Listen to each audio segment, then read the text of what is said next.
Hey, what is up, everyone? Today we got a pretty unique story. It's narrated by Frederick Surrey. Get cozy and watch till the end, guys. There are fates worse than death, and in the grim darkness of the far future, Zarek the Silent King has lived them all. Imagine carrying the weight of a decision for 60 million years. Not 60 days, not 60 years. 60 million years of consciousness, of memory, of perfect recollection, of the moment you doomed your entire species to an existence without souls. This is the burden of the last silent king of the Necrons, a being whose story spans epochs that reduce human civilizations to less than footnotes in the cosmic record. To understand the Silent King, you must first understand time on a scale that breaks human comprehension. 60 million years ago on Earth, the dinosaurs had only just been wiped out by the asteroid that struck the Yucatan Peninsula. Mammals were still small, frightened creatures scurrying through undergrowth. The primates that would eventually give rise to humanity would not evolve for another 55 million years. The first stone tools would not be crafted for another 59,900,000 years. Civilization, writing, agriculture, everything we consider the foundation of human achievement, all of it would wait another 59,990,000 years to even begin. And through all of that time, Zarek remembered. While continents drifted, while species rose and fell in their countless millions, while stars were born and died in the heavens, he carried the memory of what he had done. He remembered the screams of his people as they were fed into the biofurnaces. He remembered the moment he realized the Satan had deceived him. But he remembered watching his entire civilization trade their souls for the cold eternity of living metal. And unlike his people, who had the mercy of forgetfulness programmed into their mechanical minds, Zarek retained every detail with crystalline clarity. This is not a story of a villain, though by many measures Zarek's actions could be called monstrous. This is not a story of a hero, though his current crusade against the Tyranids might save countless lives. This is a story of a leader who made an impossible choice in desperate times, who discovered too late that the price was far higher than he could have imagined, and who has spent more time than human minds can process trying to find a way to undo his greatest mistake.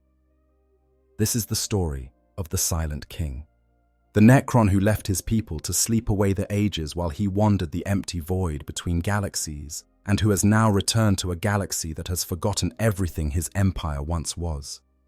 Let us journey back through those incomprehensible ages, to a time before the Imperium of man, before the Chaos Gods fully coalesced in the warp, before the Elder Fall, before even the war in heaven that would reshape the galaxy forever.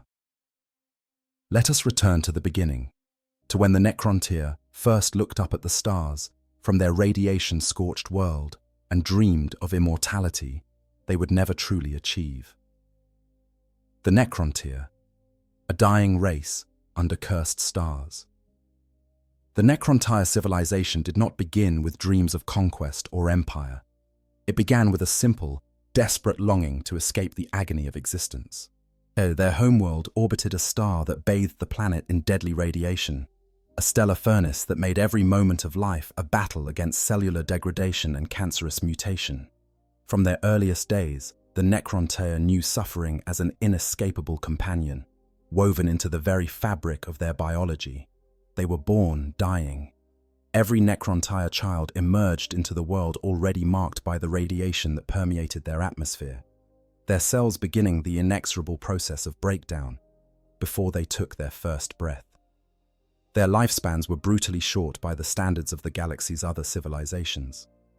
Where other species might live for centuries, or even millennia in their natural state, the Necrontyr were fortunate to see a handful of decades. Most lived far less, their bodies ravaged by tumors and radiation sickness that no medical science could truly cure, only delay. And so the Necrontyr became a civilization obsessed with death. How could they not? When mortality pressed so closely upon every moment, when the spectre of the tomb loomed over every celebration and accomplishment, death became the central organizing principle of their entire culture. Their cities were not built for the living, but for the dead. Vast necropolises dominated the landscape, towering monuments to those who had passed, crypts and catacombs that stretched deep into the planet's crust.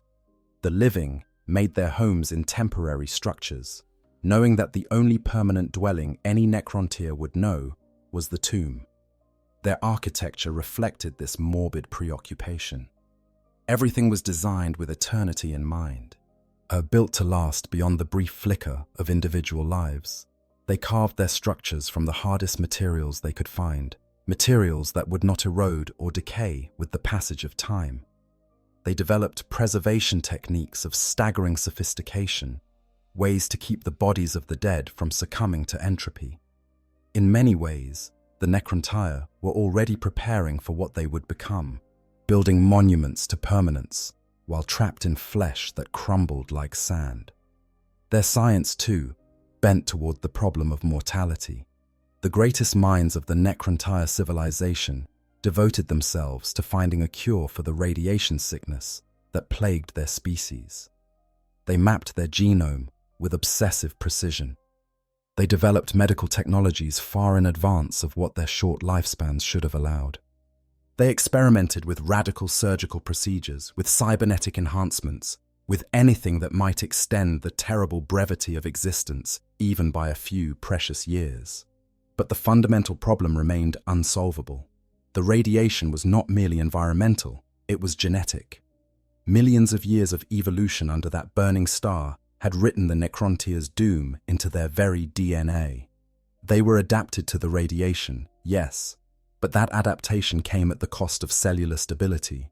Their bodies could survive in an environment that would kill most other species within hours, but they could not survive for long anywhere. The contradiction was built into their biology, and no amount of medical science seemed capable of resolving it. So they looked to the stars. If their homeworld was killing them, perhaps they could escape it. Or perhaps on other worlds, orbiting gentler stars, the Necrontyr might finally know the peace of a full lifespan. This dream drove them to develop space travel far earlier than most civilizations, necessity being a cruel but effective teacher. They built ships capable of crossing the void between stars, though their technology was primitive by later standards. Without access to the warp or similar faster-than-light travel, their vessels crawled through space at sublight speeds, journeys between star systems taking decades or even centuries. They solved this problem with the same technology that dominated their culture, stasis fields. The Necrontyr became masters of temporal manipulation, able to slow time to a crawl within specially designed chambers. Colonists would enter these stasis crypts for the journey between stars, their bodies preserved in a state of perfect suspension, while their ships crept through the cosmic dark. In this way, they spread beyond their homeworld, establishing colonies on distant planets with the same grim determination that characterized everything they did. But the colonies brought no salvation. The radiation damage was too deeply embedded in their genome to be escaped by simply changing location.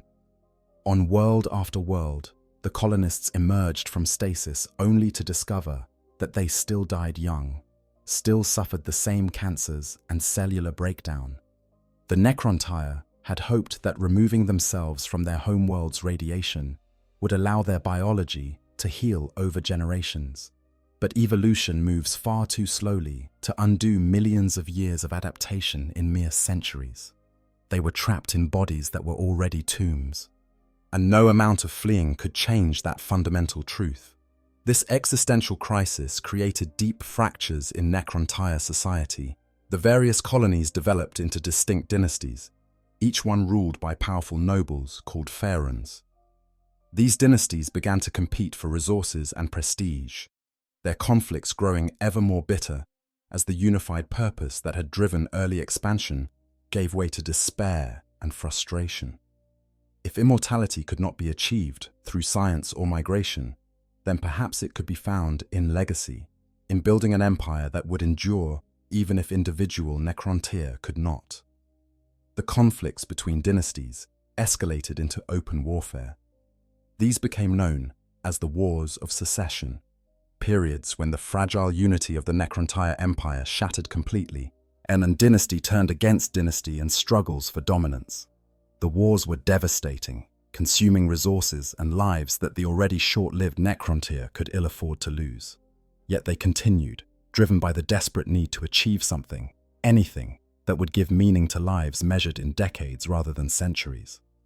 It was during this period of internal strife that the Necrontyr first encountered the Old Ones. These ancient beings had existed long before the Necrontyr had even developed multicellular life on their radiation-blasted world. The Old Ones had mastered technologies that seemed like magic to the younger species. The ability to travel through the warp, moving between stars in moments rather than decades. They had seeded countless worlds with life, and nurturing the development of intelligent species across the galaxy. They possessed knowledge of biological engineering that could reshape entire species to their will, and they appeared to be immortal, or nearly so. The Old Ones measured their lives not in decades but in millennia, perhaps even longer. They moved through time with the patience of beings who knew they would see the result of plans laid down generations in the past. To the Necrontyr, watching their own children die of old age before reaching what other species would consider adolescence, the Old Ones seemed to possess everything they had ever desperately wanted. The Necrontyr approached the Old Ones with what must have been a mixture of hope and jealous resentment. They asked, perhaps even begged, for the secret of the Old Ones' longevity. Surely beings of such vast knowledge and power could find a way to cure the radiation damage that condemned the Necrontyr to their brief, agonizing lives.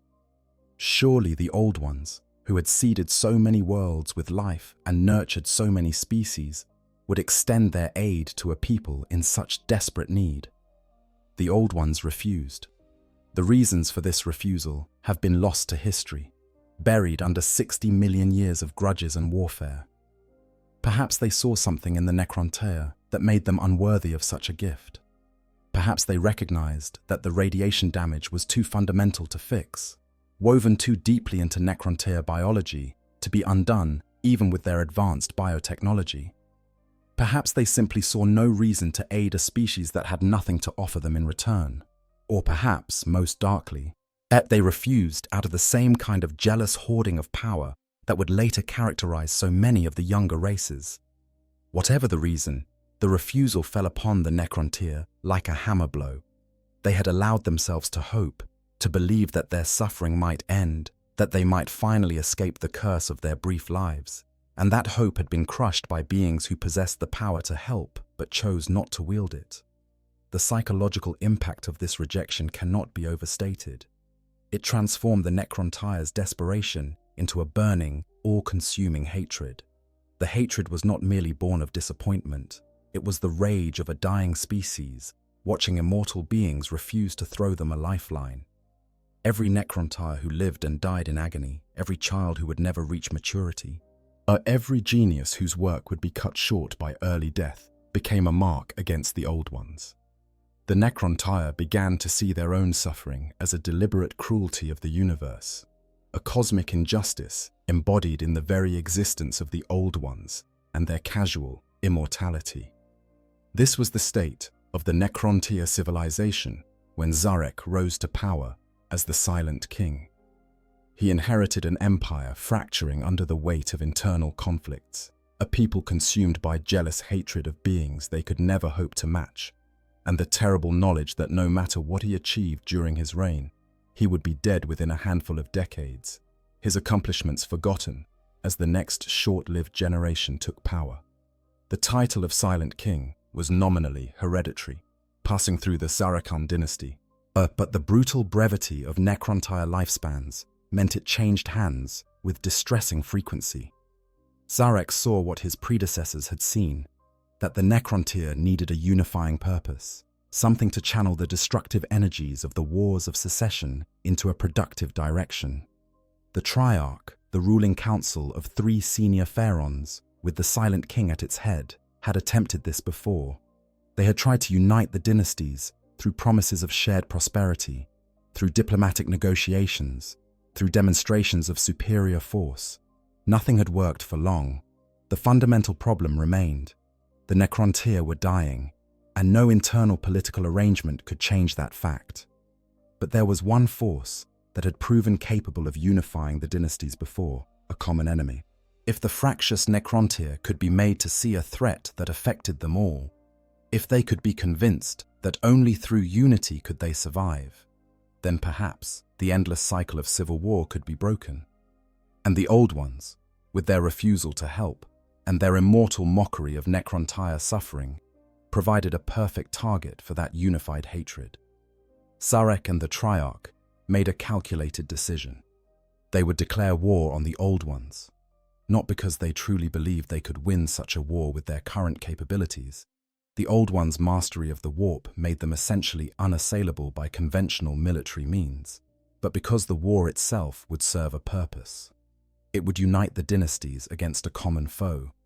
It would give meaning to the brief lives of the Necrontyr, allowing them to be part of something larger than themselves. And it would direct their rage outward toward beings who seemed to deserve it, rather than inward in self-destructive civil conflict. The declaration of war came with an offer of amnesty to any secessionist dynasties that would return to the fold. "Fight with us against the Old Ones," the Triarch proclaimed, "and past grievances will be forgotten. Together we will claim the immortality they denied us. Together we will prove that even short-lived races can shake the very foundations of the galaxy." It was a masterful piece of political manipulation, offering both a common cause and a path to redemption for those who had rebelled. The strategy worked. The separatist kingdoms, lured by promises of unity and the spoils of victory, and abandoned their rebellions and rallied to the Silent King's banner. For the first time in ages, the Necrontyr stood united, their numberless legions arrayed against the ancient Old Ones. They launched their war in heaven with all the fury of a species that had been denied everything it ever wanted, determined to take by force what had been refused to them in peace. They were magnificent in their rage, in their determination, in their absolute refusal to accept their fate. They wielded technologies of devastating power, weapons that could shatter planets and extinguish stars. Their numbers were vast, their soldiers hardened by lives spent in constant warfare. They fought with the desperate ferocity of beings who had nothing left to lose, who were dying anyway and might as well die trying to achieve something impossible. And they were crushed, utterly, completely, humiliatingly crushed, because for all their fury and technological sophistication, the Necrontyr could not match the Old One's mastery of the warp. The war in heaven, pride, jealousy, and desperation. The early phases of the war in heaven were not truly warfare so much as systematic humiliation.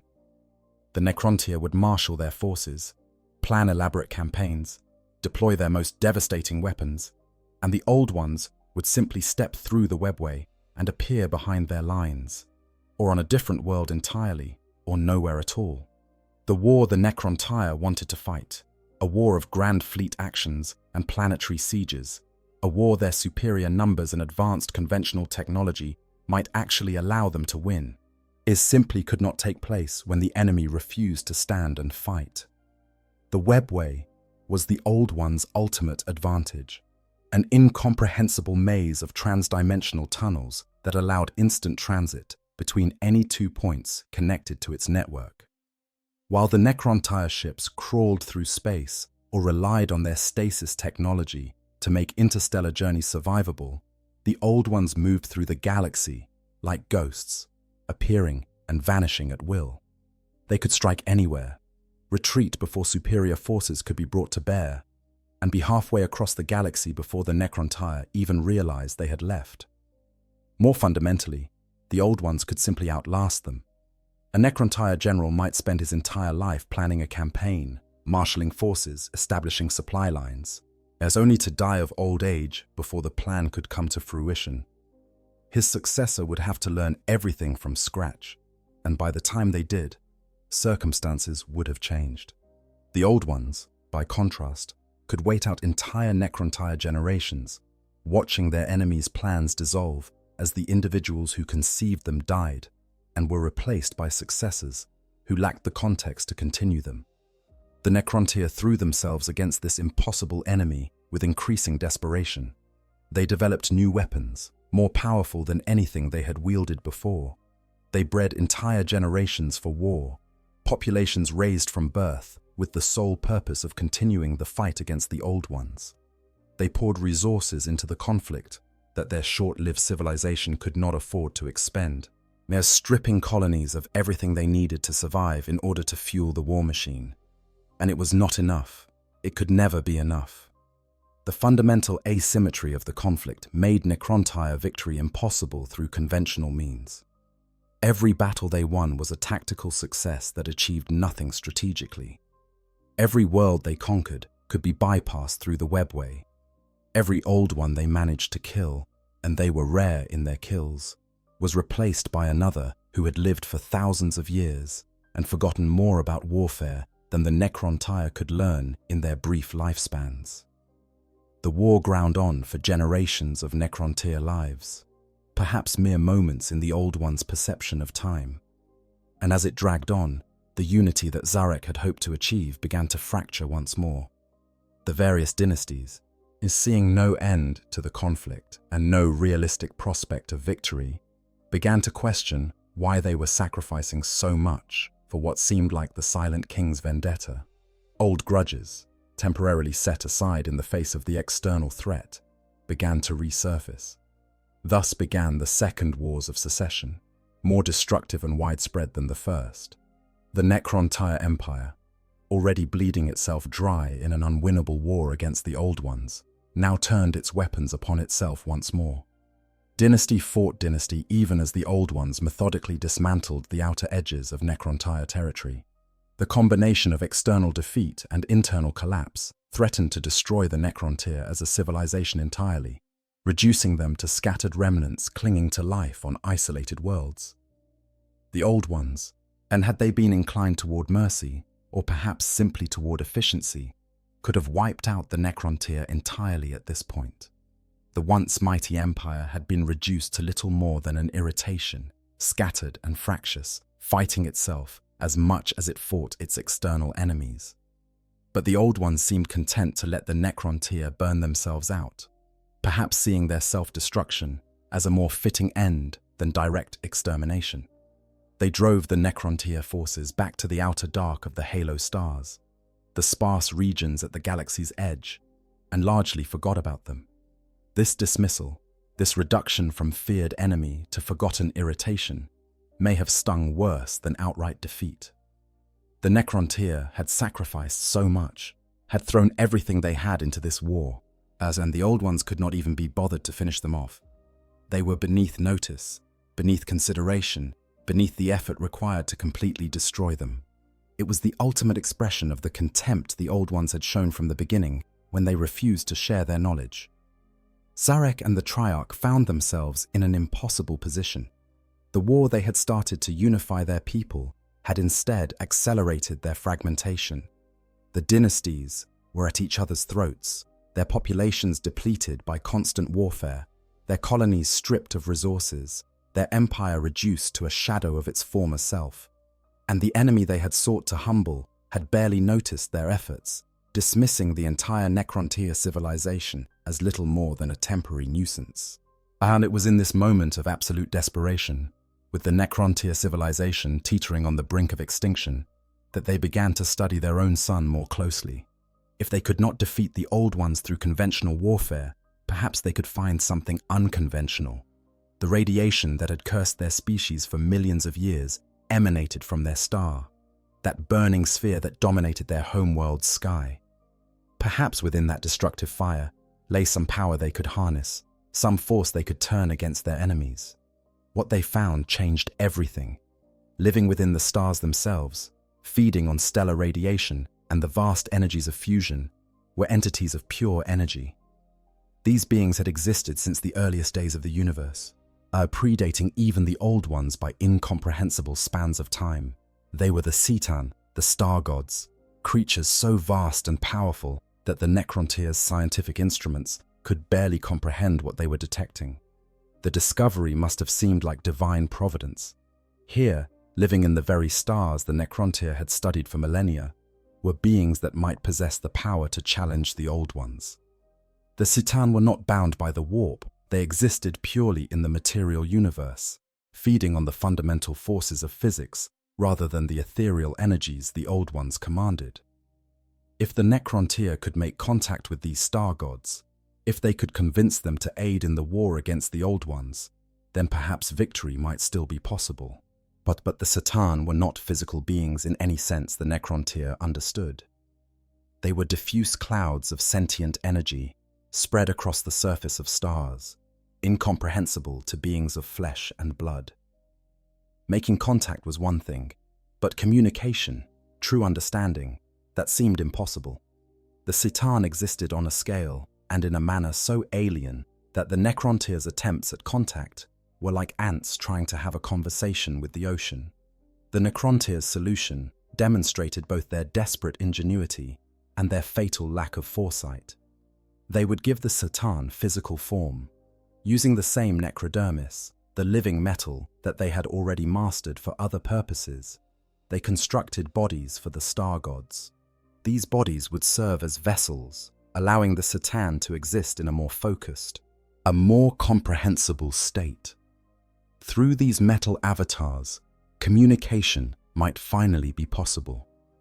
The first C'tan to accept this gift was Azagorod the Nightbringer, a being of such terrible power that its very presence seemed to teach the concept of death to those who gazed upon it.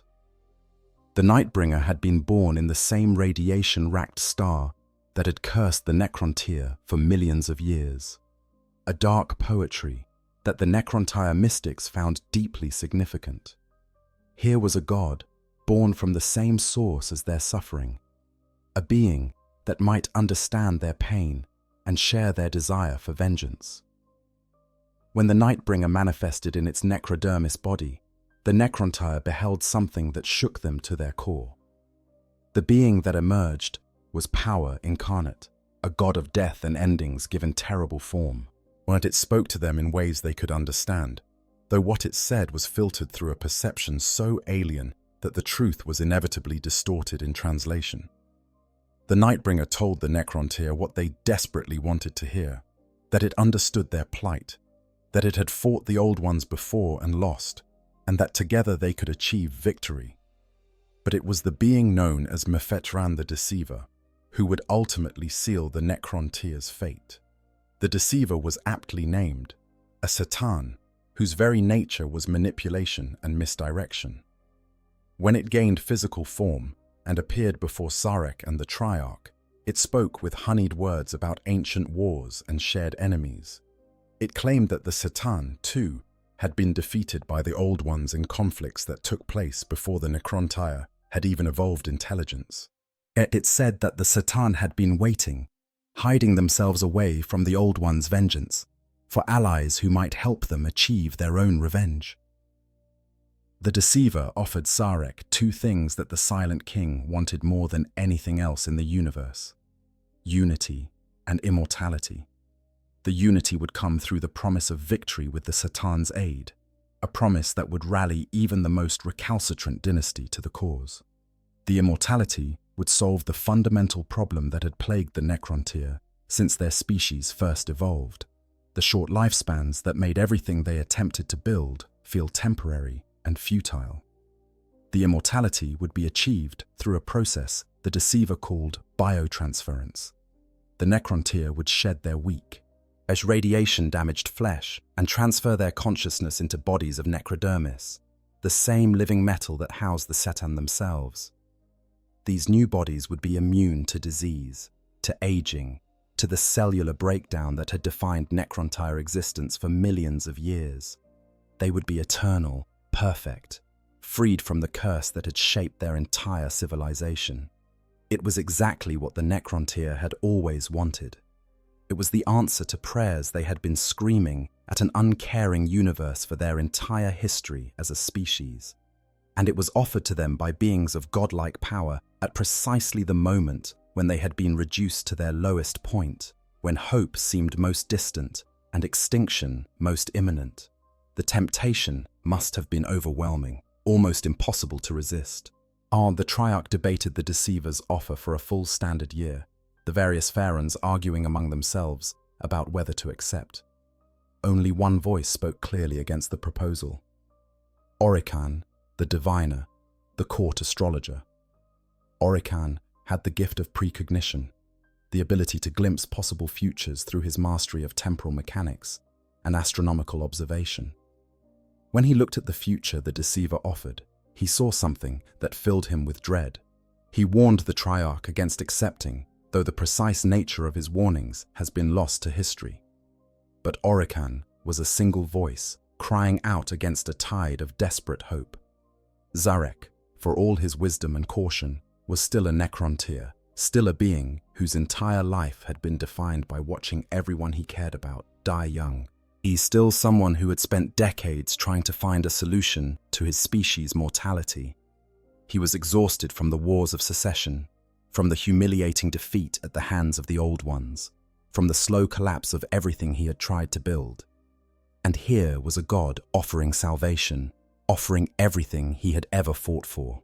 In his eagerness to finally unify the Necrontyr and achieve the immortality they had been denied, Zarek dismissed Orican's warnings. The decision was made. The Triarch accepted the deceiver's offer. Vast biofurnaces would be constructed, facilities where the process of biotransference would take place. Every Necrontyr would be given the gift of immortality, transformed from dying flesh into eternal metal. They would become something new, something powerful, something that could finally stand against the Old Ones as equals. They would become the Necrons, and in becoming, they would lose everything that made them who they were. The Devil's Bargain. The Khatan arrive. The construction of the biofurnaces began across Necrontyr space, a massive undertaking that consumed resources the fractured empire could barely afford to spare. But the promise of immortality galvanized the population in ways that the war in heaven never had. This was not merely another military campaign or political initiative. This was transformation, apotheosis, the fulfillment of dreams that had driven Necrontyr civilization since its earliest days. Real talk for a second. Zarex is probably the most tragic character in all of 40k, and that's saying something in a setting literally called Grimdark. He's been awake and aware for 60 million years, carrying perfect memory of the moment he doomed his entire species. No madness, no escape, no forgetting, just eternal clarity about the worst mistake imaginable. The Emperor's got nothing on this kind of suffering, and the crazy part, he's actually trying to fix it. After all that time, he hasn't given up. That's either the most admirable or most pitiable thing in the galaxy, and I genuinely can't decide which. But anyways, let's get back to the story. Dynasty after dynasty committed to the process. Noble houses that had been bitter enemies for generations, setting aside their feuds in the face of this shared destiny. The furnaces themselves were monuments to Necrontyr engineering prowess, towering structures that hummed with barely contained power. They incorporated technologies the Necrontyr had developed over millions of years, of attempting to extend their lifespans. Stasis fields, cellular manipulation devices, consciousness transfer matrices. But these were combined with Citan knowledge, understanding of the fundamental forces of reality that no mortal species had ever possessed.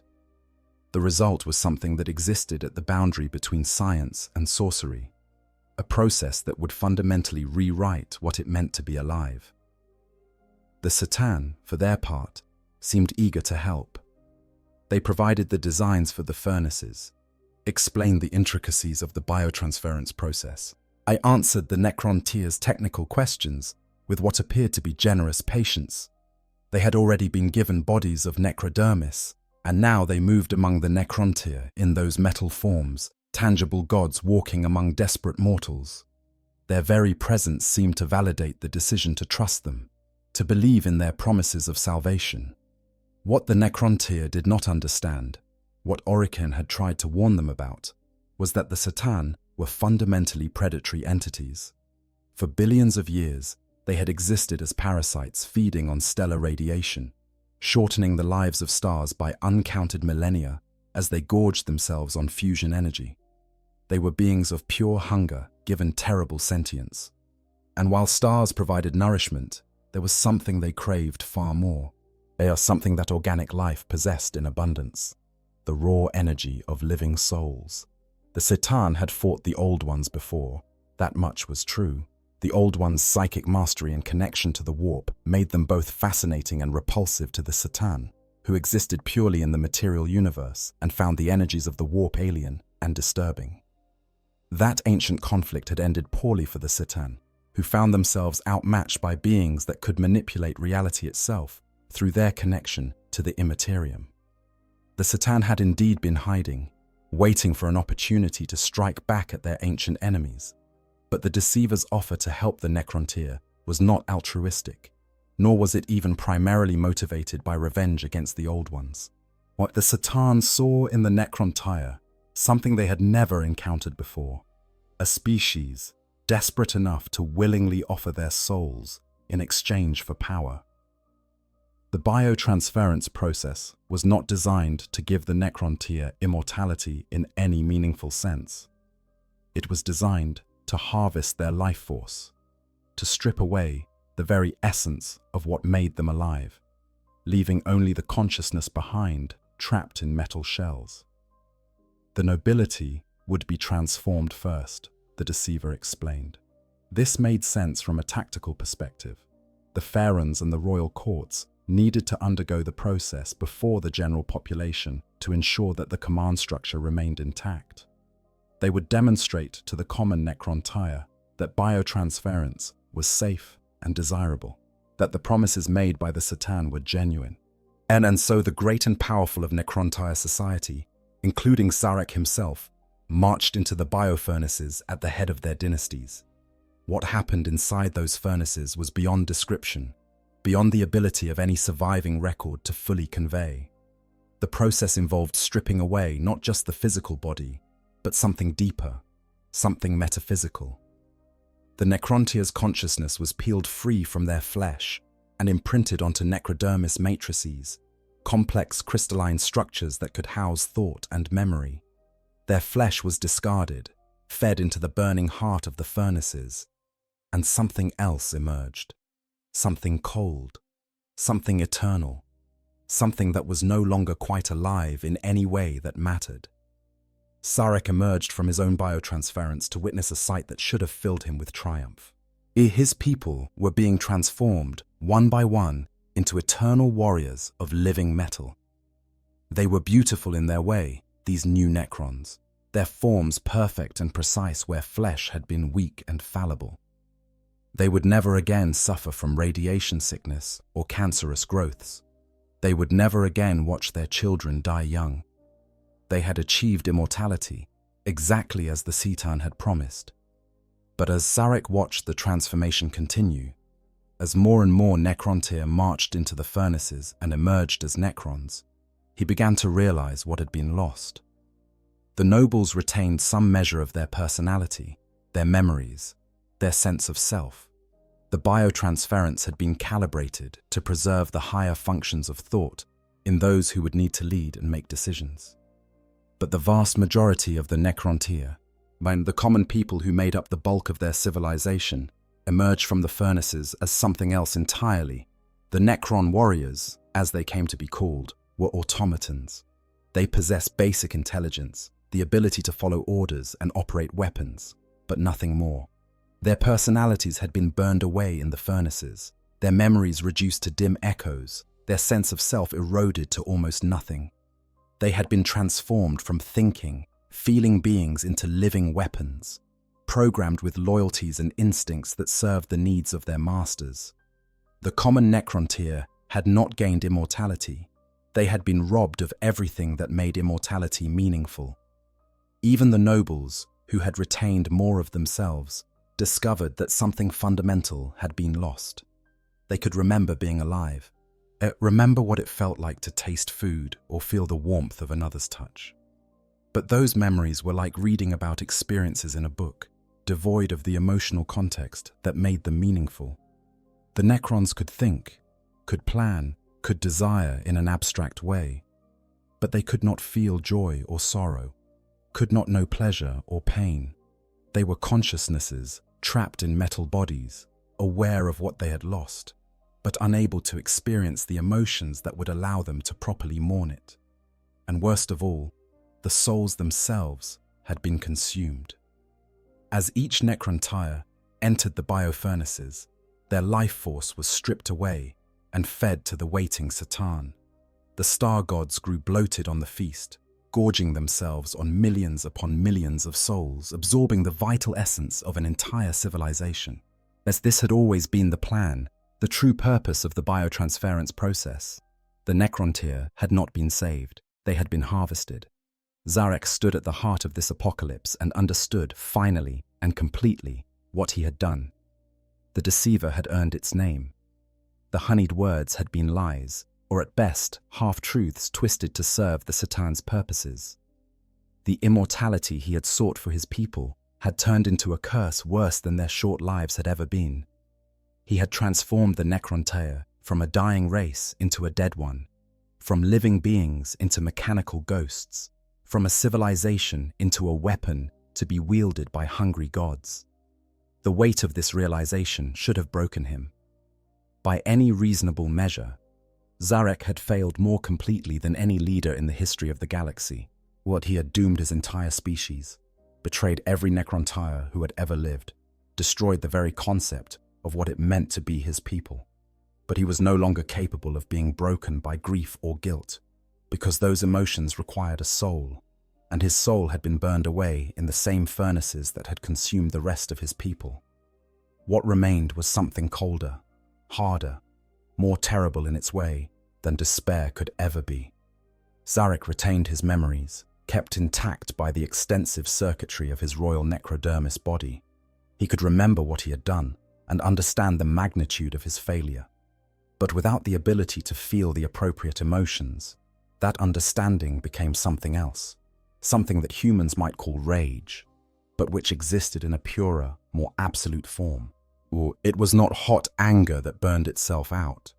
It was the cold fury of a machine that has calculated precisely what must be done and will not stop until the task is completed. The Necron tire were gone, transformed into Necrons. But there was still the Satan, fat and content on their feast of souls.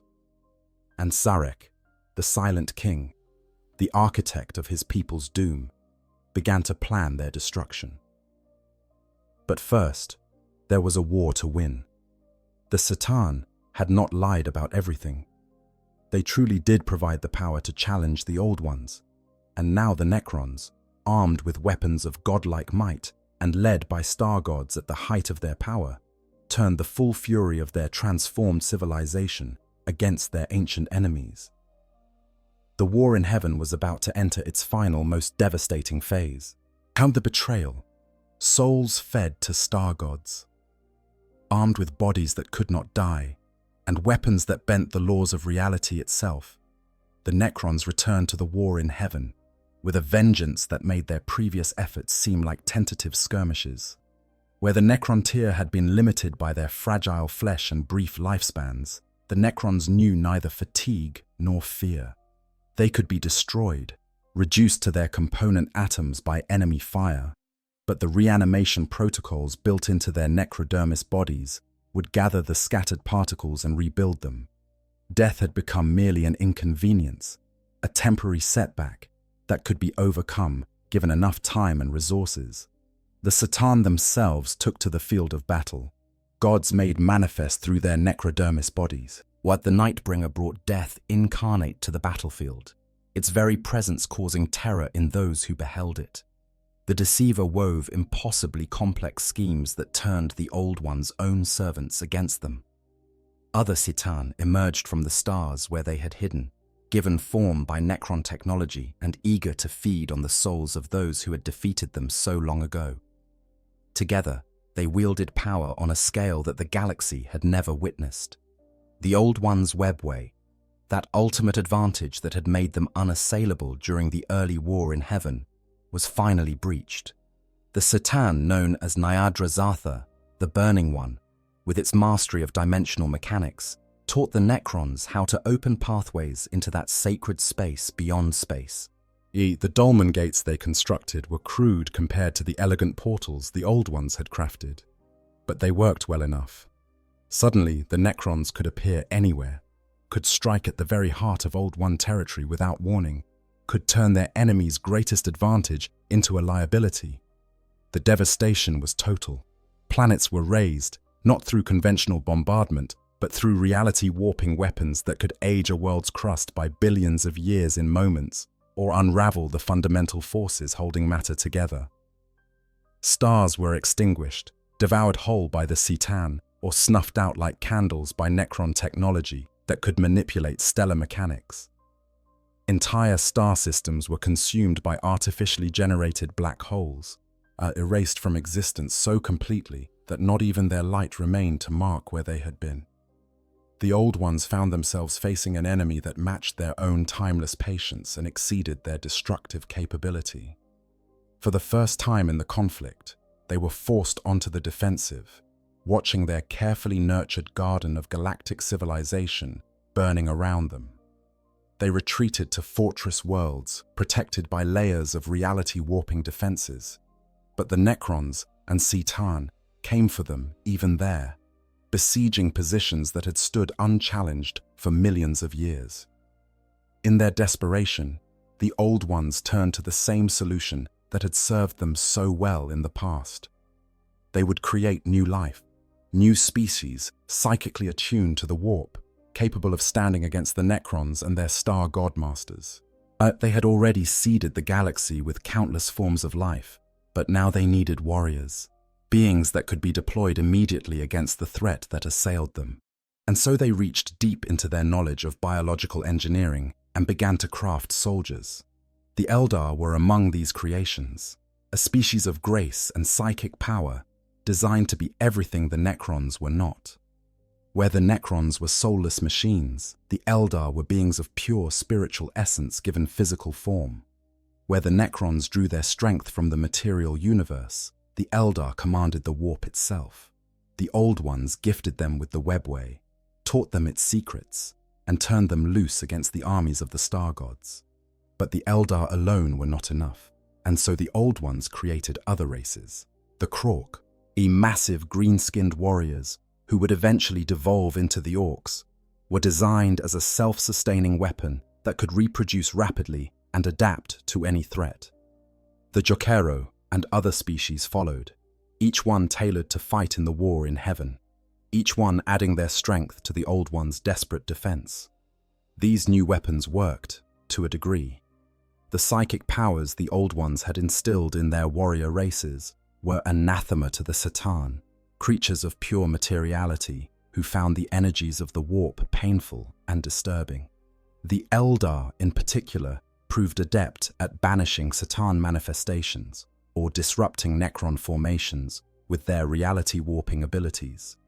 The tide of the war, which had seemed to be turning decisively in favor of the Necrons and their star god masters, began to stall as the Old Ones' new champions joined the fight. But the Old Ones had made a terrible mistake in their desperation. The war in heaven had already been the most devastating conflict the galaxy had ever known, and the introduction of these psychically powered races only accelerated the horror. The Imperium, the warp, was a reflection of the material universe, a realm where emotions and thoughts took on reality.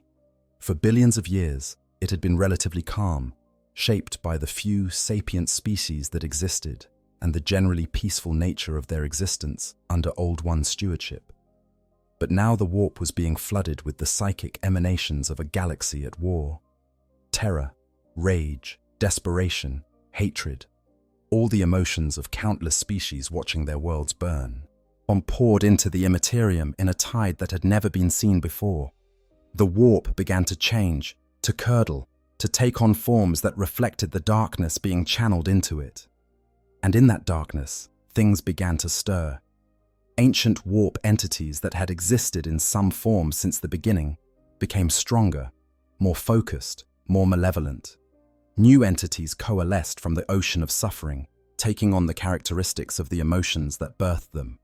The barrier between the warp and reality, always somewhat permeable, began to rupture completely. Beings of living nightmare, later called enslavers, found ways to manifest in the material universe, possessing the minds of psychic beings and using them as gateways for more of their kind to pour through. The Old One's psychically gifted warrior races, designed to fight the Necrons, all became vectors for a new and far more insidious threat. The Enslaver Plague spread like wildfire across the galaxy. Worlds that had survived the Necron onslaught found themselves overrun by warp-spawned horrors that turned their own populations against them. The psychic races the Old Ones had created, their greatest weapons against the Necrons, became their greatest liability. The Old Ones themselves, beings of immense psychic power, found their own minds under assault from entities that fed on thought itself. The intergalactic network the Old Ones had maintained for millions of years, the web of connected worlds and shared knowledge that had defined their civilization, began to collapse as enslavers and other warp entities overran key nodes. Their places of power, ancient structures imbued with psychic energy, and became gateways for demonic incursions. The carefully ordered galactic garden they had tended for so long descended into absolute chaos. The Necrons and Satan, immune to the Enslaver Plague by virtue of their lack of souls, pressed their advantage. They hunted the Old Ones across the shattered remnants of their empire, pursuing them to their most hidden sanctuaries. One by one, the last of the Old Ones fell, their immortal lives ended by weapons designed to kill gods. Whether any escaped, fleeing to other galaxies or hiding in forgotten corners of reality, remains unknown. But as a force in the Milky Way, as the guiding intelligence that had shaped galactic development for millions of years, the Old Ones were destroyed. The Necrons had won, after countless generations of humiliating defeat. After transforming themselves into soulless machines in their desperation for victory, they had finally achieved what the living Necrontyre could never have accomplished. The Old Ones were dead. The galaxy was theirs for the taking. It should have been the greatest triumph in their history. But Sarek looked upon the galaxy he had helped to conquer and saw only ashes. The war had reduced countless worlds to lifeless rocks. The Enslaver Plague continued to spread, consuming the few sapient species that had survived the fighting. The young races the Old Ones had created, bereft of their creator's guidance, stumbled through the ruins like orphaned children. And overhead, the Satan looked down upon it all with something approaching satisfaction, fat on the souls they had consumed and the devastation they had orchestrated. The Silent King had bided his time during the war, serving the Satan faithfully, even as he understood the magnitude of his people's betrayal.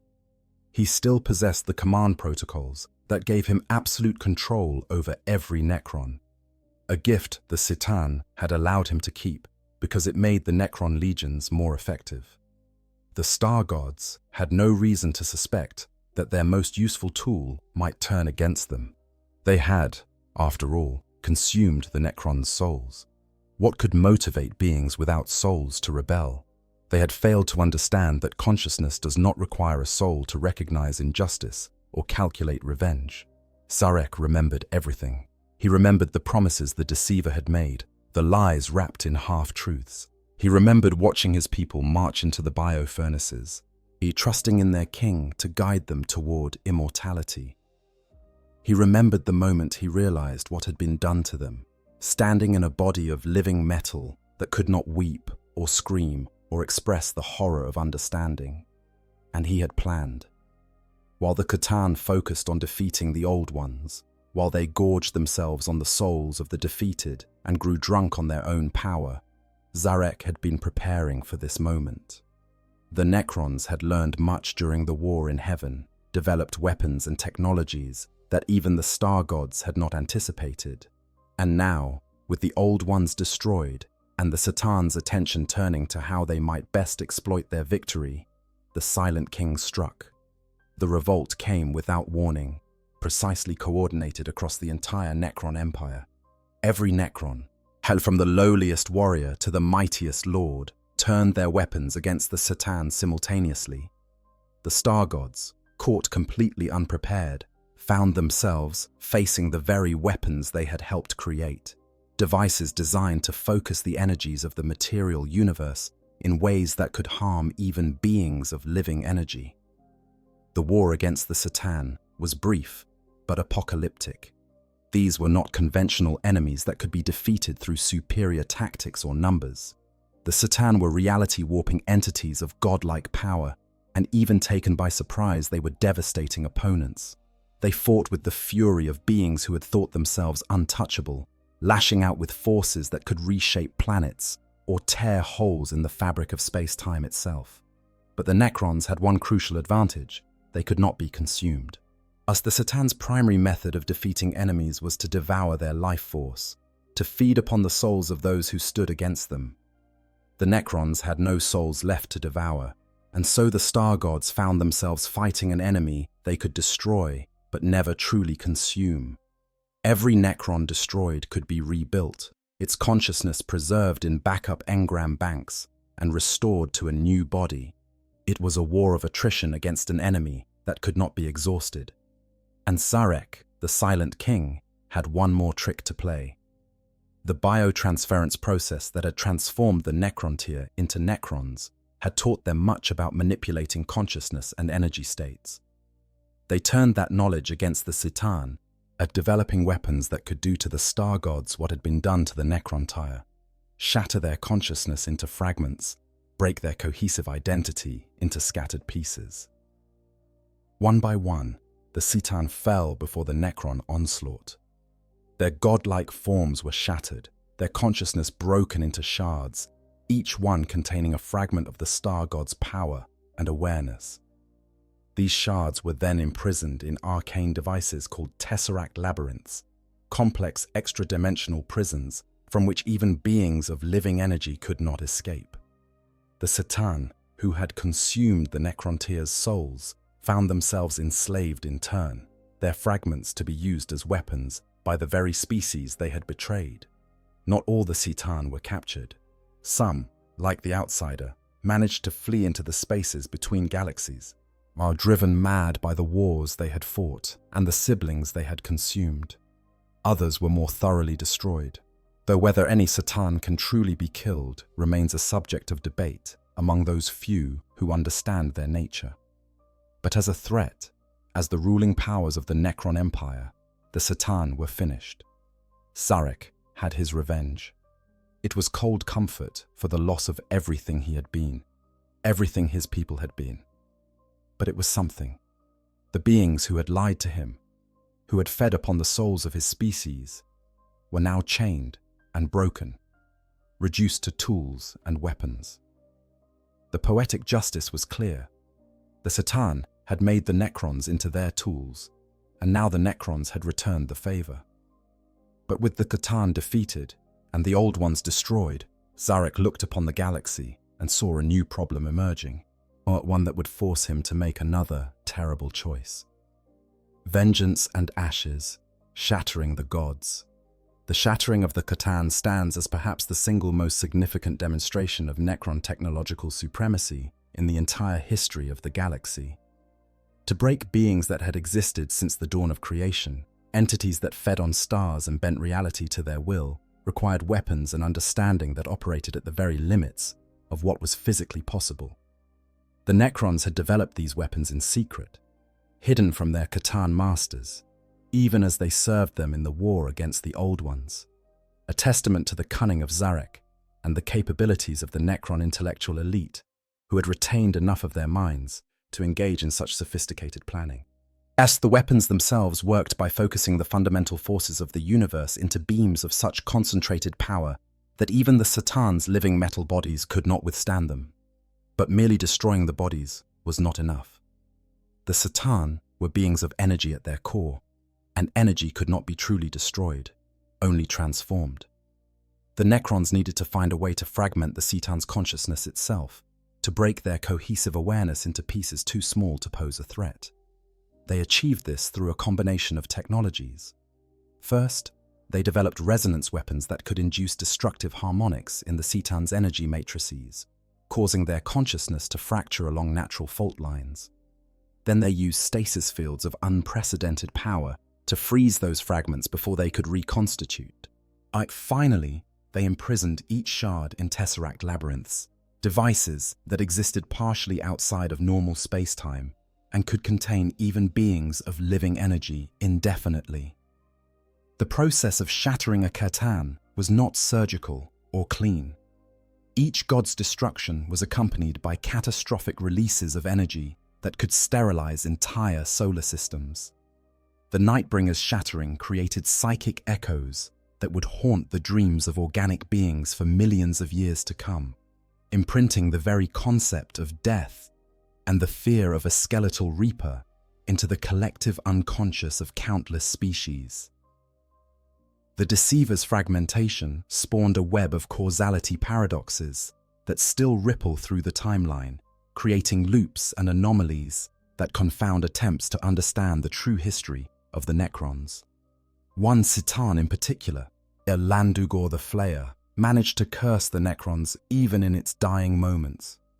As its consciousness was torn apart, the Flayer lashed out with the last of its power, implanting a virus-like corruption into the Necron command code. This became known as the Flayer Curse, a degenerative condition that caused affected Necrons to develop an insane hunger for flesh and blood, attempting to reclaim the organic existence they had lost by wearing the skins of their victims like grotesque suits. The Flayed Ones, as these cursed Necrons came to be called, were exiled by their fellows, but could never be truly destroyed, a lasting reminder of the price paid for destroying a god. The campaign against the Citan consumed years, decades, perhaps even centuries of Necron effort.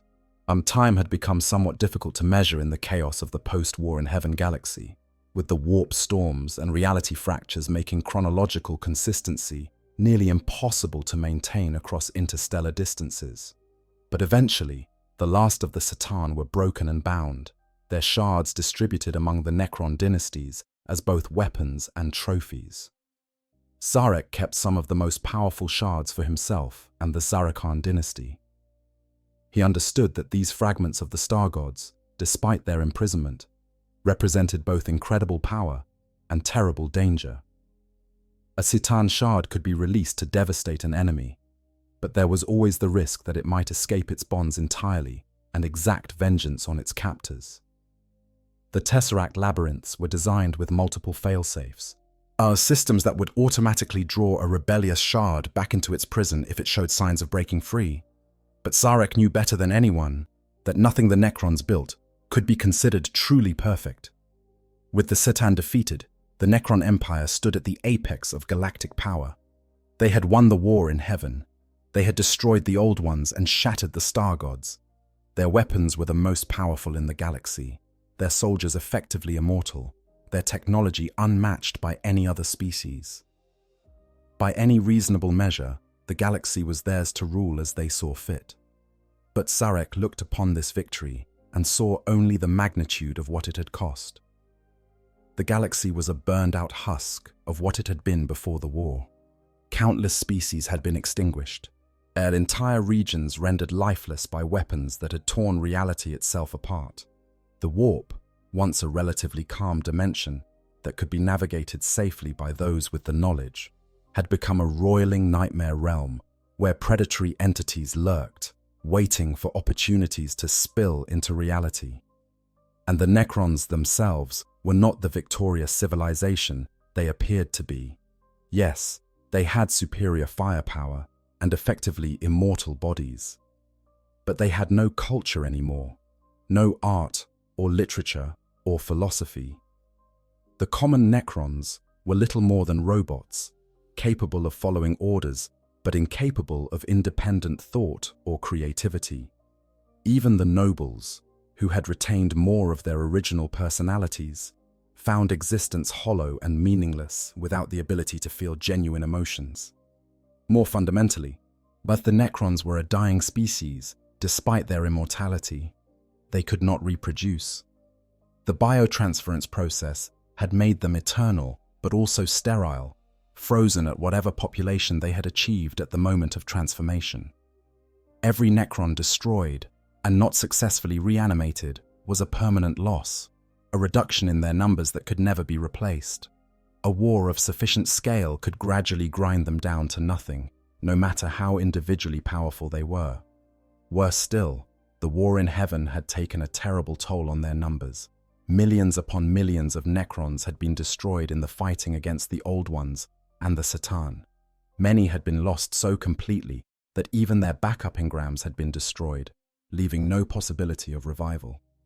The Necron Empire, for all its power, it was a fraction of what the Necron-tier civilization had been at its height, and they were exhausted. War had defined their entire existence for what must have seemed like eternity to those few who retained enough consciousness to perceive the passage of time. The campaign against the Old Ones had lasted for incomprehensible spans.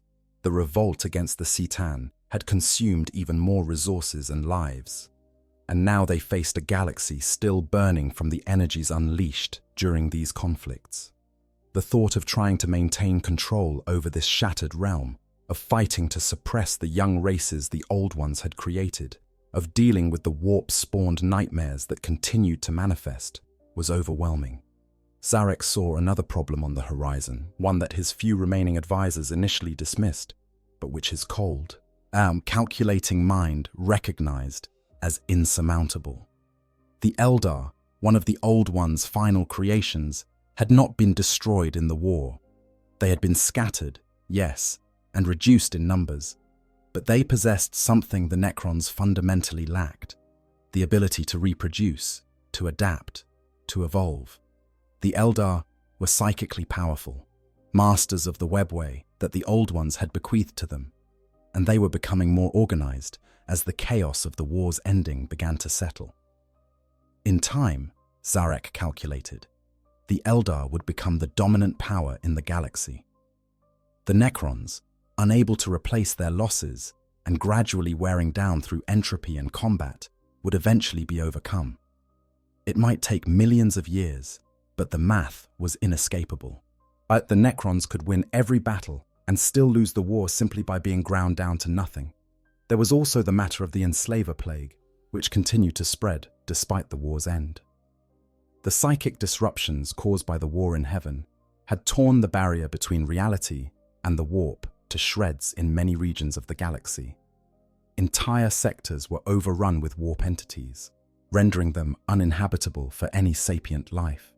Even the Necrons, immune to possession by virtue of their soulless state, found these regions difficult to operate in, as the laws of physics themselves became unreliable.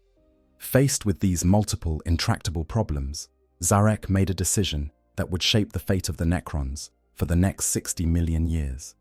The galaxy was not ready for them yet. The Necrons had won their war, but they could not yet claim their prize. They needed time for the galaxy to heal, for the enslaver plague to burn itself out, for the young races to reach a point where they could be dealt with more efficiently. The Necrons would sleep. The Great Sleep, 60 million years of silence. The decision to enter the Great Sleep was not made lightly, nor was it universally welcomed by the Necron nobility. Many of the Pharaons who had retained enough of their personality to have opinions saw it as an admission of defeat, a retreat from the very galaxy they had just conquered. They had sacrificed everything to win the war in heaven, had transformed themselves into these undying metal forms, and now they were being told to simply wait, to abandon the galaxy they had fought for and hope it would be more accommodating when they returned. But Zarek was the Silent King, bearer of the command protocols that gave him absolute authority over every Necron. When he spoke, his word was law, enforced not just by tradition, but by the very programming of the Necron consciousness matrices. He could, if necessary, simply order his people into their stasis crypts, overriding their objections through direct neural commands. But he was wise enough to know that forcing such an action would create resentments that might fester even through millions of years of sleep. So instead, he explained his reasoning to the assembled pharaohs of the great dynasties, laying out the strategic situation with the cold clarity that his mechanical mind could achieve. The galaxy was hostile to their continued operation. The warp was too unstable, the resources too depleted, and the enemies too numerous and too capable of reproduction. The Necrons, powerful as they were, could not sustain a galactic empire in the current environment. They would be worn down by entropy and attrition, their irreplaceable numbers dwindling with every engagement until nothing remained but scattered remnants. Better, he argued, to retreat to carefully prepared tomb worlds and enter stasis, to wait out the chaos in security. The tomb worlds would be hidden, buried deep beneath planetary surfaces or concealed in the void between stars. They would be protected by layers of defenses, both conventional and esoteric, guarded by autonomous constructs that would maintain the stasis fields and repair damage without requiring conscious oversight. The Necrons would sleep in perfect suspension, as their consciousness preserved in a state where time would pass unnoticed, and they would wake to a galaxy that had healed from the wounds of the war in heaven. How long would they sleep? Zarek calculated that 60 million standard years should be sufficient, long enough for the enslavers to exhaust their food supply and retreat back into the warp, long enough for the psychic turbulence in the Imperium to settle into something more stable, long enough for the young races to develop civilizations that could be conquered or manipulated more efficiently than the scattered survivors of the old one's final weapons could be. 60 million years. The number is so vast that it becomes almost meaningless. To put it in perspective, 60 million years ago on Earth was the Paleocene epoch, shortly after the extinction of the dinosaurs. If the Necrons had entered their sleep at that point in Earth's history, they would be waking to find a planet dominated by primates who had only recently discovered agriculture. Every human civilization that has ever existed, from ancient Sumer to the Imperium of man, would fit into less than 0.1% of the time the Necrons planned to sleep. The preparations for the Great Sleep consumed whatever remained of the Necron Empire's organizational capacity. Tomb worlds had to be selected carefully, planets that were geologically stable and unlikely to be noticed by the young races that would eventually spread across the galaxy. Each tomb world was transformed into a vast underground complex, miles of stasis chambers containing entire Necron armies in perfect suspension. Some dynasties chose to sleep on the worlds they had conquered during the war in heaven, refusing to abandon their territorial claims even in hibernation. Others selected more remote locations, far from the galactic core where the young races would likely concentrate. The stasis technology itself was based on principles the Necrons had perfected during their time as Necrontyr, the same systems that had allowed their slow-moving ships to cross interstellar distances. But these new stasis fields were far more sophisticated, designed to preserve consciousness as well as physical form for epochs that dwarfed any previous application of the technology. The Necrons would not experience the passage of time while in stasis. For them, the 60 million years would pass in an instant, and no different from closing their eyes and opening them again immediately. To maintain the tomb worlds during this incomprehensible sleep, the Necrons developed sophisticated autonomous systems. Canoptech constructs, artificial intelligences housed in various forms of mechanical bodies, would serve as the tomb world's caretakers. Canoptech scarabs would patrol the stasis crypts, repairing any damage to the fields or the slumbering Necrons themselves. Canoptech wraiths would phase through walls and defenses, seeking out intruders or malfunctions. Canoptech spiders would oversee the smaller constructs, coordinating repairs and upgrades as needed. The defensive systems were equally elaborate. Each tomb world was protected by layers of automated defenses designed to activate if the site was threatened, while Gauss flares would emerge from hidden alcoves to reduce intruders to their component atoms. Particle whips would lash out at anything that penetrated too deeply into the tomb complexes. More esoteric defenses included time loop traps that could freeze intruders in temporal stasis, dimensional mazes that would shunt trespassers into pocket universes from which there was no escape, and anti-psychic pylons that would suppress warp-based powers in the vicinity of the tomb world. But the most important protection was secrecy. The tomb worlds would be hidden, their locations known only to the Necrons themselves, and erased from the records of any species that might otherwise discover them. The Necrons went to extraordinary lengths to ensure this secrecy, and in some cases deliberately destroying entire civilizations that had witnessed their preparations, in others seeding false information that would send searchers in the wrong direction. As the last preparations were completed, the Necron dynasties began to file into their tomb worlds. It must have been a strange procession, these undying warriors marching into crypts that would be their homes for longer than most species would exist. There was no ceremony, no grand pronouncements. The Necrons were not a species given to sentiment anymore, and what little remained of their cultural traditions had been burned away in the war in heaven.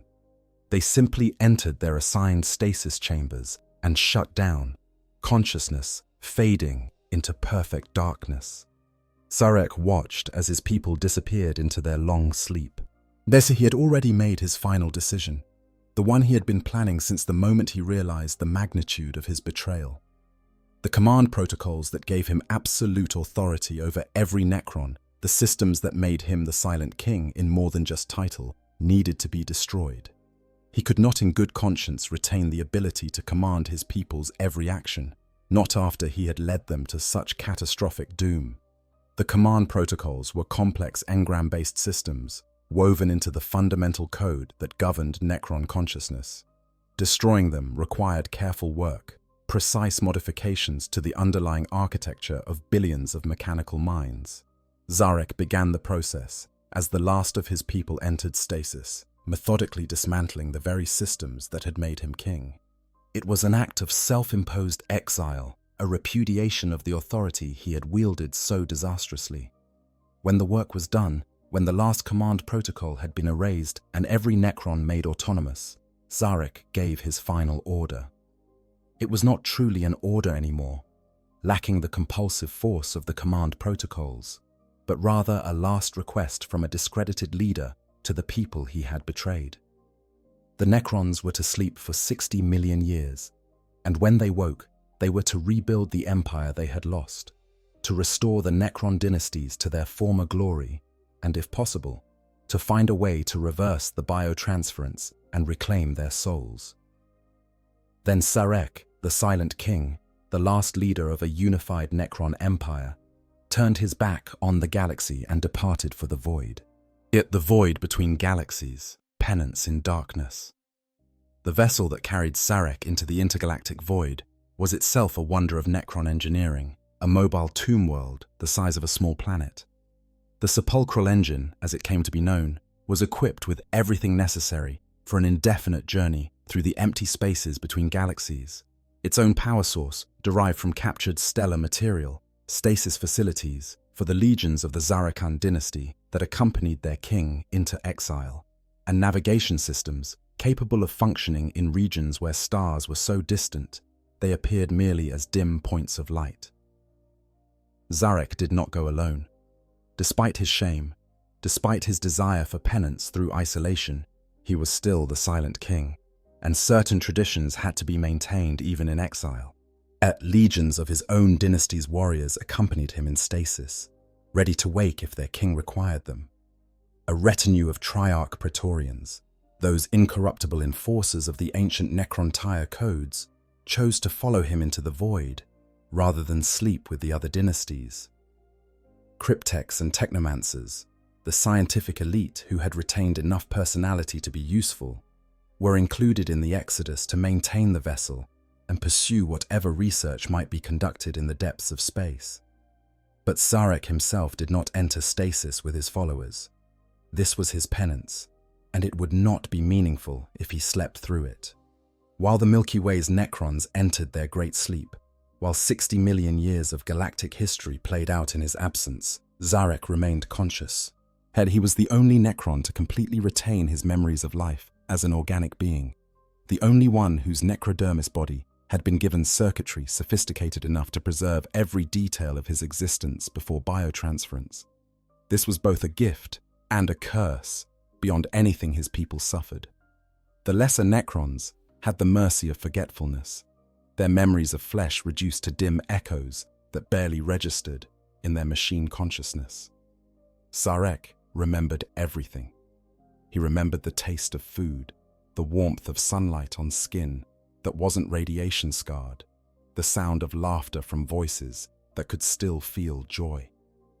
He remembered love, fear, hope, all the emotions that had been burned away when his soul was fed to the Catan. And he remembered those emotions not as distant facts, but with perfect clarity, knowing exactly what he had lost, and knowing that no amount of time could dull that knowledge. For any being still capable of madness, such perfect memory would have been unbearable. But Zarek was a Necron, and Necrons could not go insane in the traditional sense. Their minds were crystalline structures of logic and calculation, incapable of the kind of breakdown that affects organic brains. He could feel no despair or grief in the way a living being would, but he could understand intellectually that he should feel these things, that the weight of what he had done warranted emotional responses his mechanical mind could no longer produce. So instead of feeling guilt, he catalogued it. Instead of experiencing remorse, he analyzed it. His mind worked through the details of his betrayal in endless recursive loops, examining every decision point where things might have gone differently, calculating the probability distributions of alternate histories where the Necrontyre had chosen other paths. It was a form of torture perfectly calibrated to his mechanical nature. Consciousness without respite turned endlessly toward the contemplation of irredeemable failure. The void between galaxies is not truly empty, but it is as close to nothing as the material universe permits. Individual stars exist in those vast gulfs, rogues ejected from their home galaxies by gravitational interactions or the explosions of their neighbors. Clouds of gas drift through the darkness, too diffuse to coalesce into anything substantial. But for the most part, intergalactic space is simply absence, as a void so complete that looking out from the sepulchral engine's observation ports revealed nothing but blackness in every direction, with only the distant smudges of other galaxies visible as faint patches of light. Zarek traveled through this emptiness for millions of years, his vessel moving away from the Milky Way at speeds that would make the journey effectively irreversible by conventional means. He did not seek any particular destination. The exile was the point, the self-imposed separation from everything he had known and destroyed. But he was not entirely idle during this endless journey. The Silent King was too much a creature of purpose to simply drift through the void without attempting to accomplish something. He spent epochs studying the problem of biotransference, as trying to understand if there might be any way to reverse what had been done to his people. The process that had transformed the Necrontyre into Necrons had been designed by the Citan to be irreversible, a one-way street from living flesh to dead metal. But Zarek had access to fragments of Citan knowledge, scraps of information gleaned during the revolt against the star gods, and he hoped that somewhere in that stolen lore might lie the key to undoing the transformation. The work was painstaking and ultimately fruitless. The biotransference process had not simply transferred consciousness from organic brains to mechanical matrices. It had done something deeper, something that involved the metaphysics of what it meant to be alive. The souls that had been consumed by the Citan were not recoverable. They had been metabolized, transformed into energy that fed the star gods and could not be reclaimed. Without those souls, true life could not be restored. The Necrons could theoretically have their consciousness transferred into organic bodies, clones grown from genetic material or bodies taken from other species, but the result would still lack something fundamental. They would be meat puppets controlled by mechanical minds, not true living beings. But Zarek did not give up. He reasoned that if he could not reverse biotransference directly, he might be able to find a workaround. Perhaps there existed organic species whose bodies could serve as suitable vessels for Necron consciousness, species whose biology was compatible enough with what the Necrontyre had been, that the transfer might result in something approximating true life. It was a long shot, a possibility so remote that it barely qualified as hope, but it was something to work toward, a goal that could justify continued existence.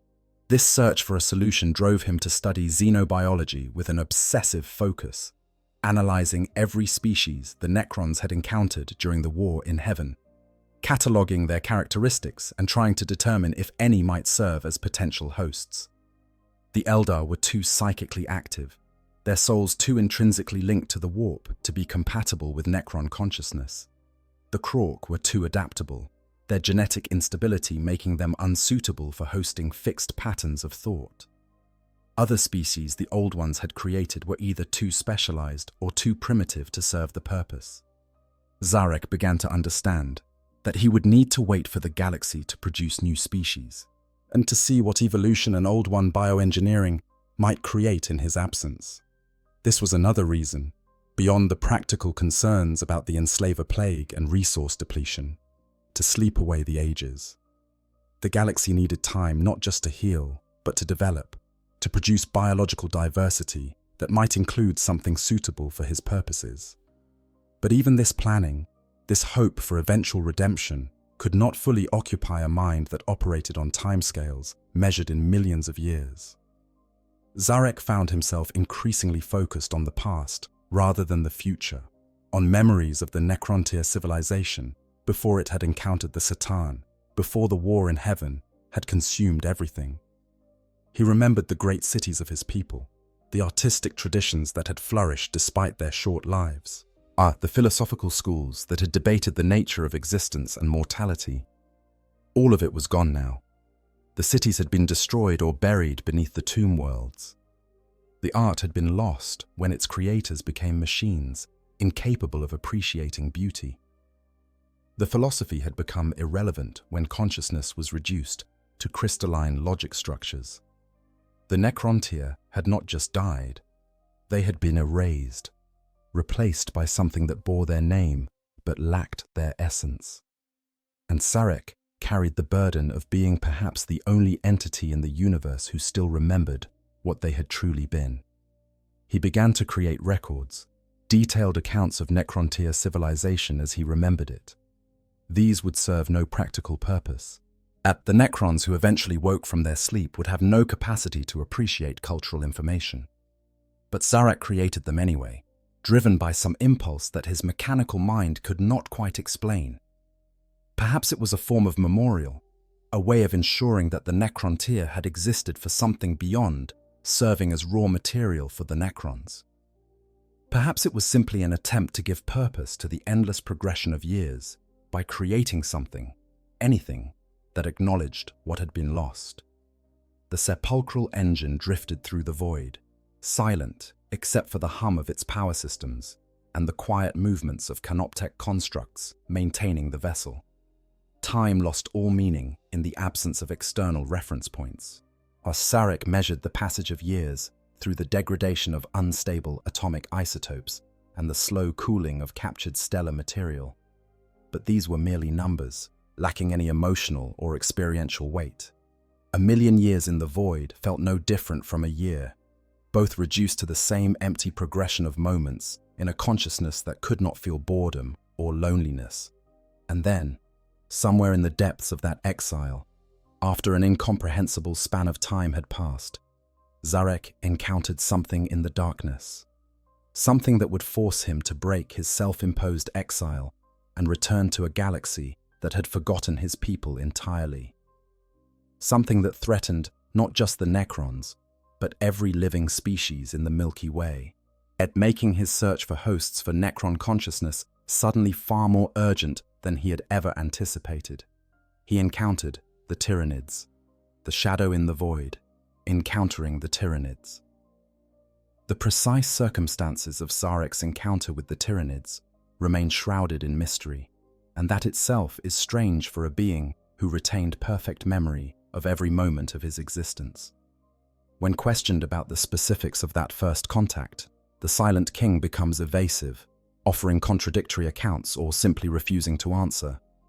Those Necrons who press the issue too insistently are taken away by the Triarch Praetorians and never seen again, a fate that makes others reluctant to inquire too deeply into what should be a matter of historical record. What is known is this: at some point during his journey through the intergalactic void, Zarek's sepulchral engine crossed paths with something that should not have been there. The spaces between galaxies are vast beyond comprehension, mostly empty, except for the occasional rogue star or diffuse cloud of gas. For two objects to encounter each other in such emptiness by chance would require a coincidence of astronomical proportions. And yet, the Silent King's vessel and the Tyrannid hive fleet found each other in the darkness. The Tyranids are unlike anything the galaxy had encountered before. They are not a species in the traditional sense, but rather a collective superorganism, a hive mind that spans billions of individual creatures, all working in perfect coordination toward a single goal: consumption. And they move through space in massive bioships, living vessels grown from the same organic technology that produces every aspect of their civilization. And they hunger with an appetite that can never be satisfied, stripping worlds of all biological material before moving on to the next system, the next galaxy. When Zarek's sensors first detected the approaching bioships, he would have had no context for understanding what they were. The Tyranids were not part of the war in heaven, had not existed in the galaxy during the Necrontyre's time, would have been utterly alien to anything in his vast experience. But his analytical mind would have quickly begun to assemble the truth from the data. These were biological entities on a scale and of a sophistication that suggested either Old One engineering far beyond anything he had witnessed, or an entirely novel form of life that had evolved elsewhere. The encounter itself was likely brief. The Tyranids would have sensed the sepulchral engine and investigated it as a potential source of biomass. Upon discovering that the vessel contained only Necrons, beings of metal and energy with no biological material to consume, they would have moved on, dismissing it as irrelevant to their purposes. The Necrons represented neither food nor threat to the hive mind, merely an obstacle to root around. But for Zarek, even that brief contact was enough to understand the magnitude of the threat. His sensors would have analyzed the Tyranid bioships in detail, cataloguing their capabilities and extrapolating from what he observed to what the hive fleet must be capable of. And the conclusions he reached would have been devastating. The Tyranids were a threat that made the Old Ones look almost benign by comparison. Where the Old Ones had nurtured life across the galaxy, the Tyranids consumed it. Where the Satan had fed on souls, the Tyranids consumed every trace of biological existence. More importantly, from Zarek's perspective, the Tyranids represented the end of his dream of reversing biotransference. His plan had been to allow the galaxy time to heal and diversify, to produce new species that might serve as suitable hosts for Necron consciousness. But if the Tyranids were allowed to reach the Milky Way and feed upon it, they would consume every potential host species. They would reduce every world to a lifeless rock, stripping away not just the current inhabitants, but the very building blocks of life itself. The galaxy would be left barren, as incapable of producing new life without intervention on a scale even the Old Ones had not attempted. The Silent King was faced with a terrible irony.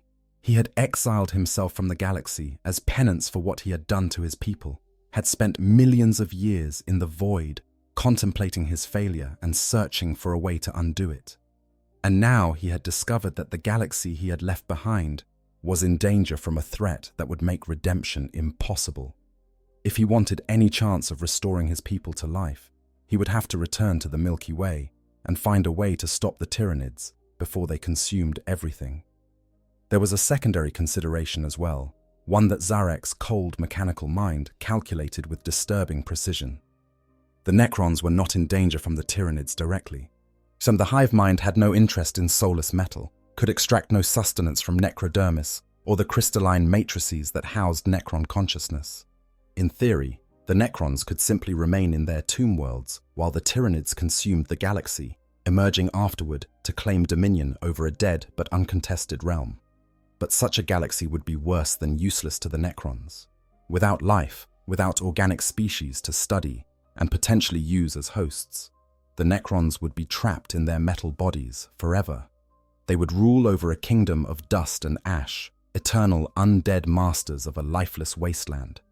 Everything Zarek had worked for, all his hopes of redemption and restoration, would be rendered permanently impossible. So despite his self-imposed exile, or despite his belief that he had no right to lead his people after betraying them so catastrophically, Zarek made the decision to return to the Milky Way. It was not altruism that drove him. He had no capacity for altruism anymore. It was not loyalty to the younger races that now inhabited the galaxy. He had never met most of them and had no reason to care about their survival. It was pure self-interest, the cold calculation that the Tyranids represented a threat to his one remaining goal. The journey back to the Milky Way took far less time than the outbound voyage had.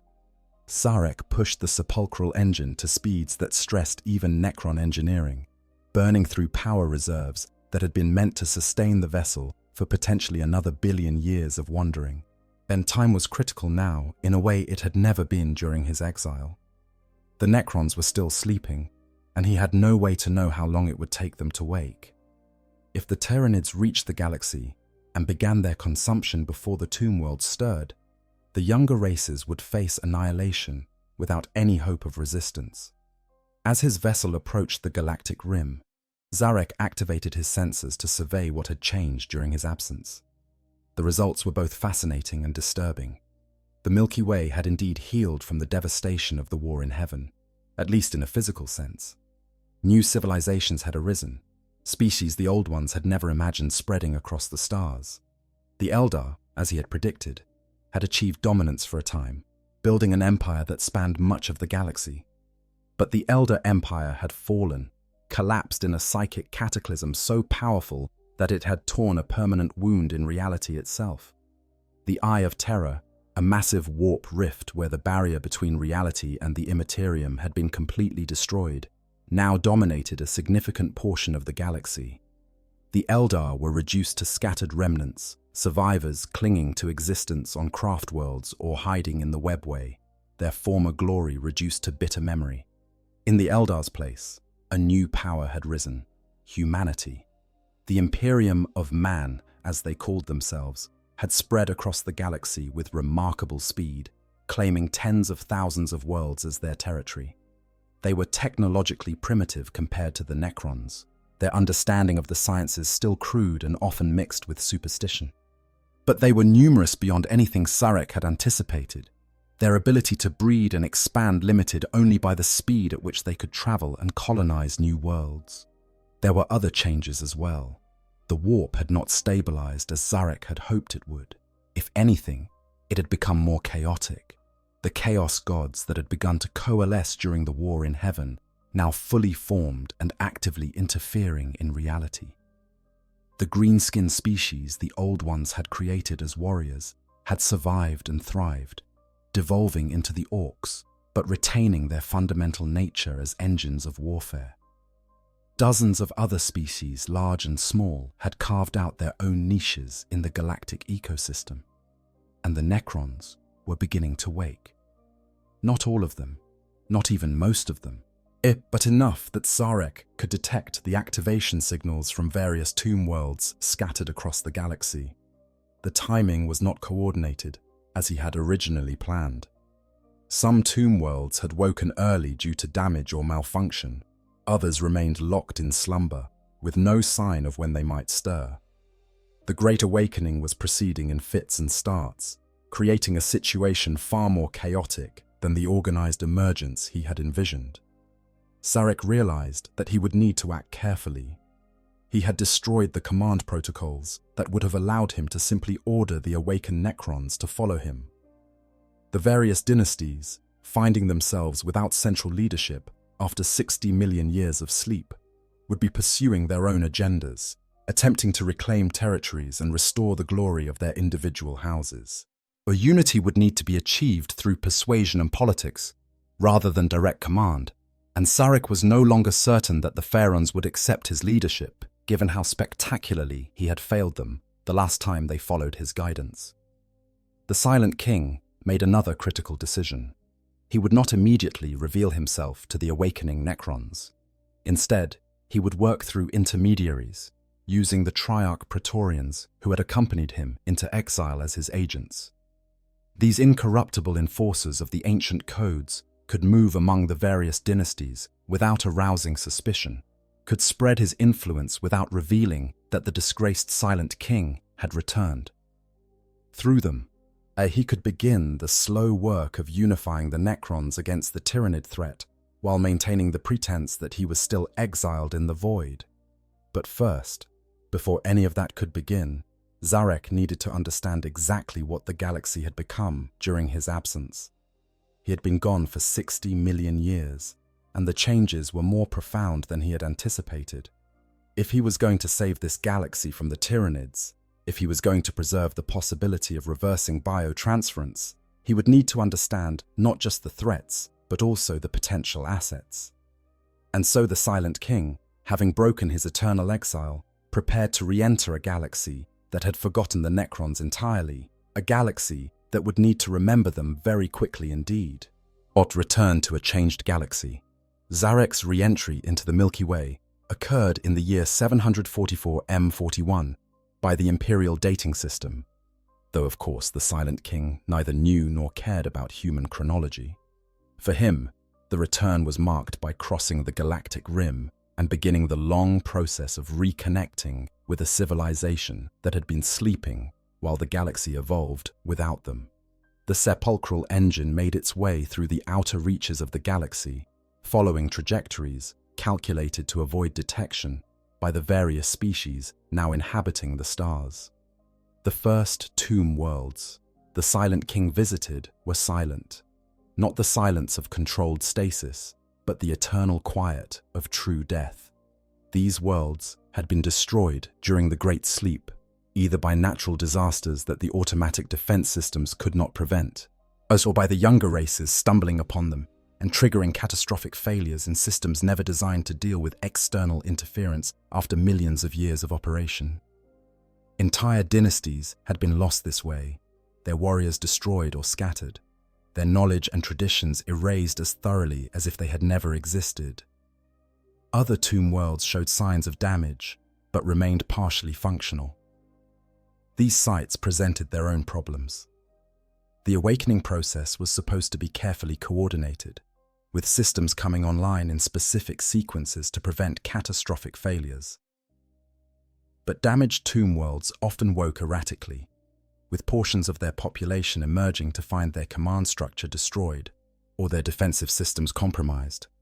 These partially awake Necrons would be confused, disoriented, potentially dangerous even to other Necrons, who approached them without proper identification protocols. Zarek observed these failures with the same cold analytical detachment that characterized all his thinking. Each destroyed dynasty was a reduction in total Necron strength, a permanent loss that could never be recovered.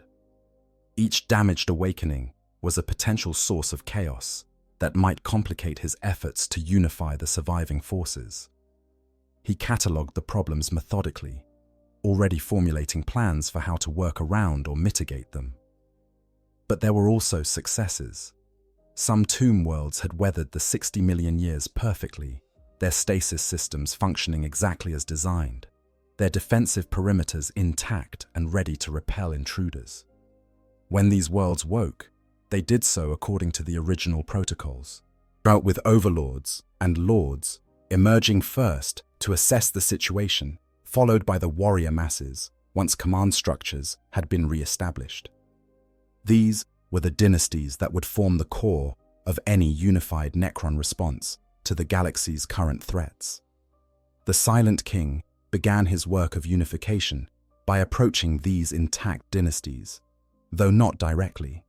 Instead, he dispatched his Triarch Praetorians to make contact, presenting themselves as survivors of the Great Sleep who had been maintaining vigil over the slumbering tomb worlds.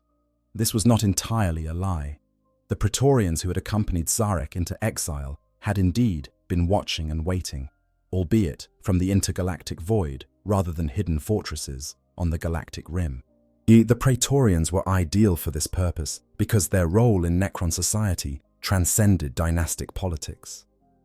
They were enforcers of the ancient codes, the laws and traditions that had governed Necrontier civilization before biotransference. Every Necron, from the lowest warrior to the mightiest pharaoh, was programmed with a fundamental respect for these codes and those who upheld them. When Triarch Praetorians appeared and spoke of the need to unite against external threats, Necrons listened. Through these Praetorians, Zarek began to spread his influence across the awakening dynasties. He worked carefully, never pushing too hard, always presenting his suggestions as logical conclusions that the overlords and pharaohs should reach on their own. The galaxy was filled with hostile forces, he pointed out through his agents. But the Imperium of Man had built their cities atop tomb worlds, their ignorant colonists unwittingly desecrating Necron heritage. The forces of chaos sought to corrupt or destroy everything they encountered, and their warp-based powers made them particularly dangerous opponents. And somewhere beyond the galactic rim, the Tyranids were coming, a threat that would consume everything if not stopped. Unity, the Praetorians argued, was not just desirable, but essential. The various dynasties needed to coordinate their efforts, to share information and resources, to present a united front against the younger races who had claimed the galaxy in the Necrons' absence. This message resonated with many of the awakened Necrons, and particularly those who remembered the chaos of the Wars of Secession and the strength that had come from unity during the War in Heaven. But not all Necrons were receptive to calls for unity under any authority, even one as respected as the Triarch Praetorians.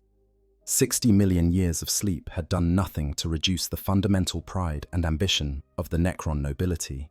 Many pharaohs woke to find that the territories they had claimed before the Great Sleep were now occupied by other species, their planets transformed beyond recognition, their ancient holdings reduced to archaeological curiosities, or buried beneath layers of sediment and new civilizations. These overlords were more interested in reclaiming their lost domains than in uniting against abstract future threats. When the dynastic politics that had plagued the Necrontier before biotransference quickly reasserted themselves among the awakening Necrons. Ancient feuds, temporarily set aside during the War in Heaven, erupted anew as overlords discovered that their traditional enemies had also survived the Great Sleep. Territorial disputes broke out between dynasties that claimed overlapping regions of space. Philosophical disagreements about the proper interpretation of the ancient codes led to bitter arguments that sometimes escalated into open conflict. Zarek observed this fragmentation with frustration, but not surprise. He had known that the Necrons, having been freed from his command protocols, would pursue their own agendas rather than automatically following a unified strategy. As the question was whether he could create enough cohesion to mount an effective defense against the Tyranids when they finally arrived, or whether the Necrons would be too busy fighting among themselves to recognize the existential threat bearing down on them. The Silent King also had to contend with the question of what to do about the younger races. The Imperium of Man in particular posed a complex problem. Humanity had spread across the galaxy with remarkable speed, their numbers and territorial holdings making them a significant power despite their technological limitations. They were also remarkably aggressive, treating any non-human species they encountered with suspicion and often hostility.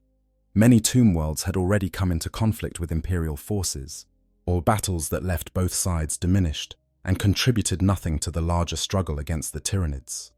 From a purely strategic perspective, Zarek could see arguments for both cooperation with and opposition to the Imperium.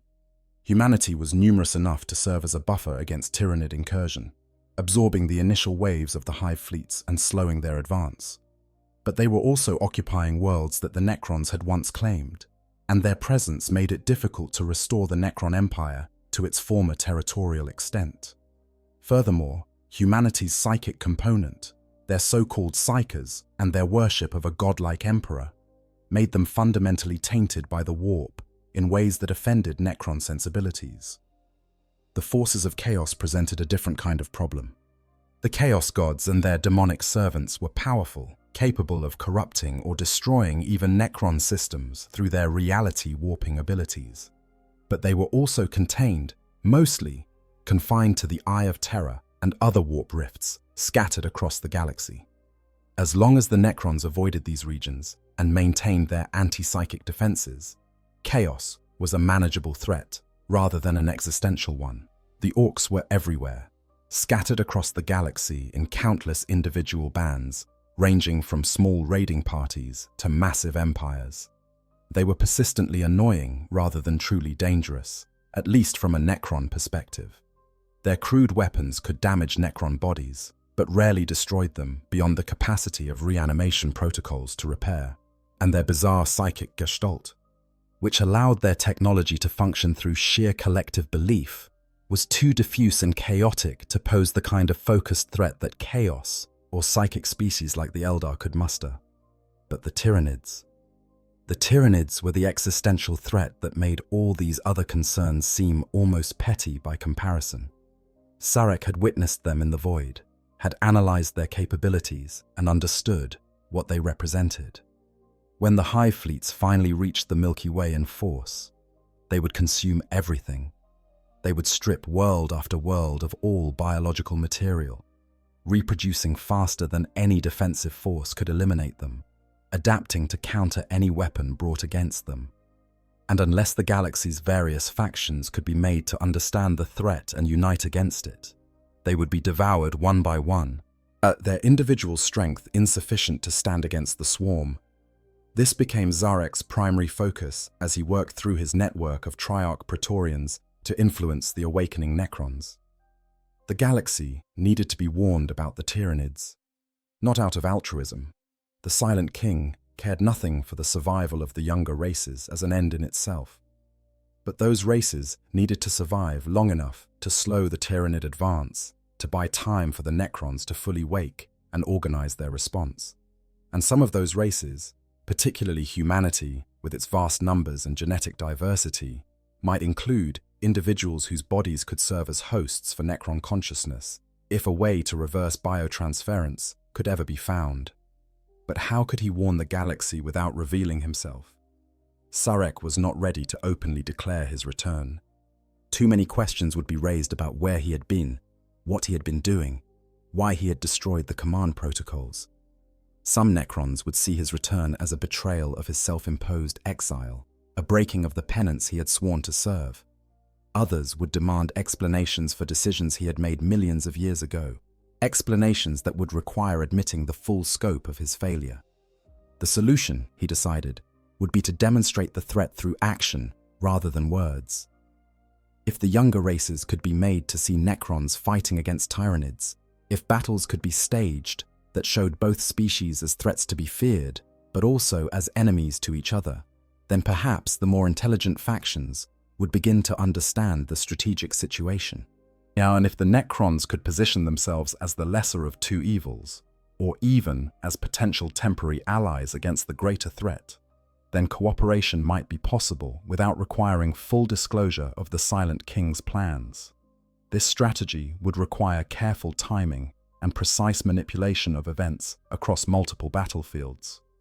It would require sacrificing some Necron forces to maintain the deception, allowing them to be seen fighting and dying so that the younger races would not suspect orchestration. It would require patience on a scale that only a being who had spent millions of years in the void could truly appreciate. Sarek had all the time in the galaxy. The Tyranids were coming, but they were still far enough away that there were decades, perhaps even centuries, to prepare. The Necrons were waking, as slowly but steadily, and each awakened dynasty added to the strength he could bring to bear. The younger races were fighting among themselves, weakening each other in ways that would make them more amenable to accepting Necron assistance when the true threat arrived. The Silent King began to implement his grand design, the plan that would shape the fate of the galaxy for the next several centuries. It would require working through intermediaries, manipulating events from the shadows, positioning pieces on a galactic chessboard so vast that most players would never even realize they were part of the game. But Zarek had proven his ability to think on such scales before, during the War in Heaven.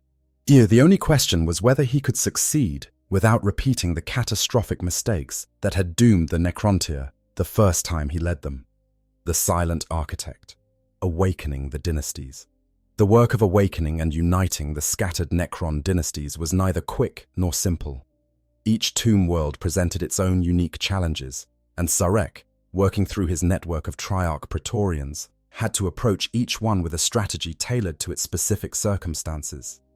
Some dynasties woke to find themselves in active war zones, their defensive systems engaging Imperial forces or Orc raiders before the overlords had fully awakened. These situations required immediate tactical intervention, with the Triarch Praetorians coordinating defensive efforts while the groggy nobility oriented themselves to the changed galaxy. Other dynasties emerged to find themselves in regions of space so remote that no younger race had yet discovered them. These Necrons had the luxury of time, the ability to fully assess their situation and make calculated decisions about how to proceed. But isolation brought its own problems.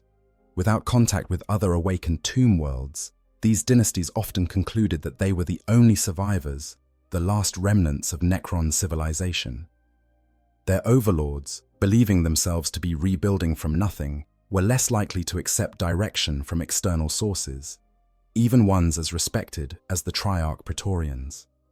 Still other tomb worlds suffered from what the Necrons grimly called the madness of awakening. 60 million years was an inconceivable span of time, even for beings designed to be immortal. Some Necrons emerged from stasis to find their personalities fragmented, their memories corrupted by data degradation or quantum fluctuation in their engram matrices. These damaged Necrons could be unpredictable, sometimes violent, their actions guided by fractured logic that made no sense even to their fellow machines. The most tragic cases were the destroyer cults, Necrons who had awakened with a burning hatred for all organic life, a madness that drove them to seek the extinction of every living thing in the galaxy. Some scholars speculated that this was a manifestation of the Flayer curse in a different form, or perhaps a deep-seated psychological trauma resulting from the loss of their souls. Whatever the cause, destroyers were anathema to Sarek's plans. They could not be reasoned with or controlled, and their indiscriminate killing of organic beings made them a liability when trying to manipulate the younger races into cooperation against the Tyranids. Zarek's Triarch Praetorians worked systematically through these various scenarios, offering assistance where it was welcomed, observing and cataloguing where it was not. They helped coordinate the awakening of damaged tomb worlds, working with the local cryptex to repair corrupted systems and restore proper functionality. They mediated disputes between rival dynasties, invoking the ancient codes to prevent conflicts from escalating into open warfare.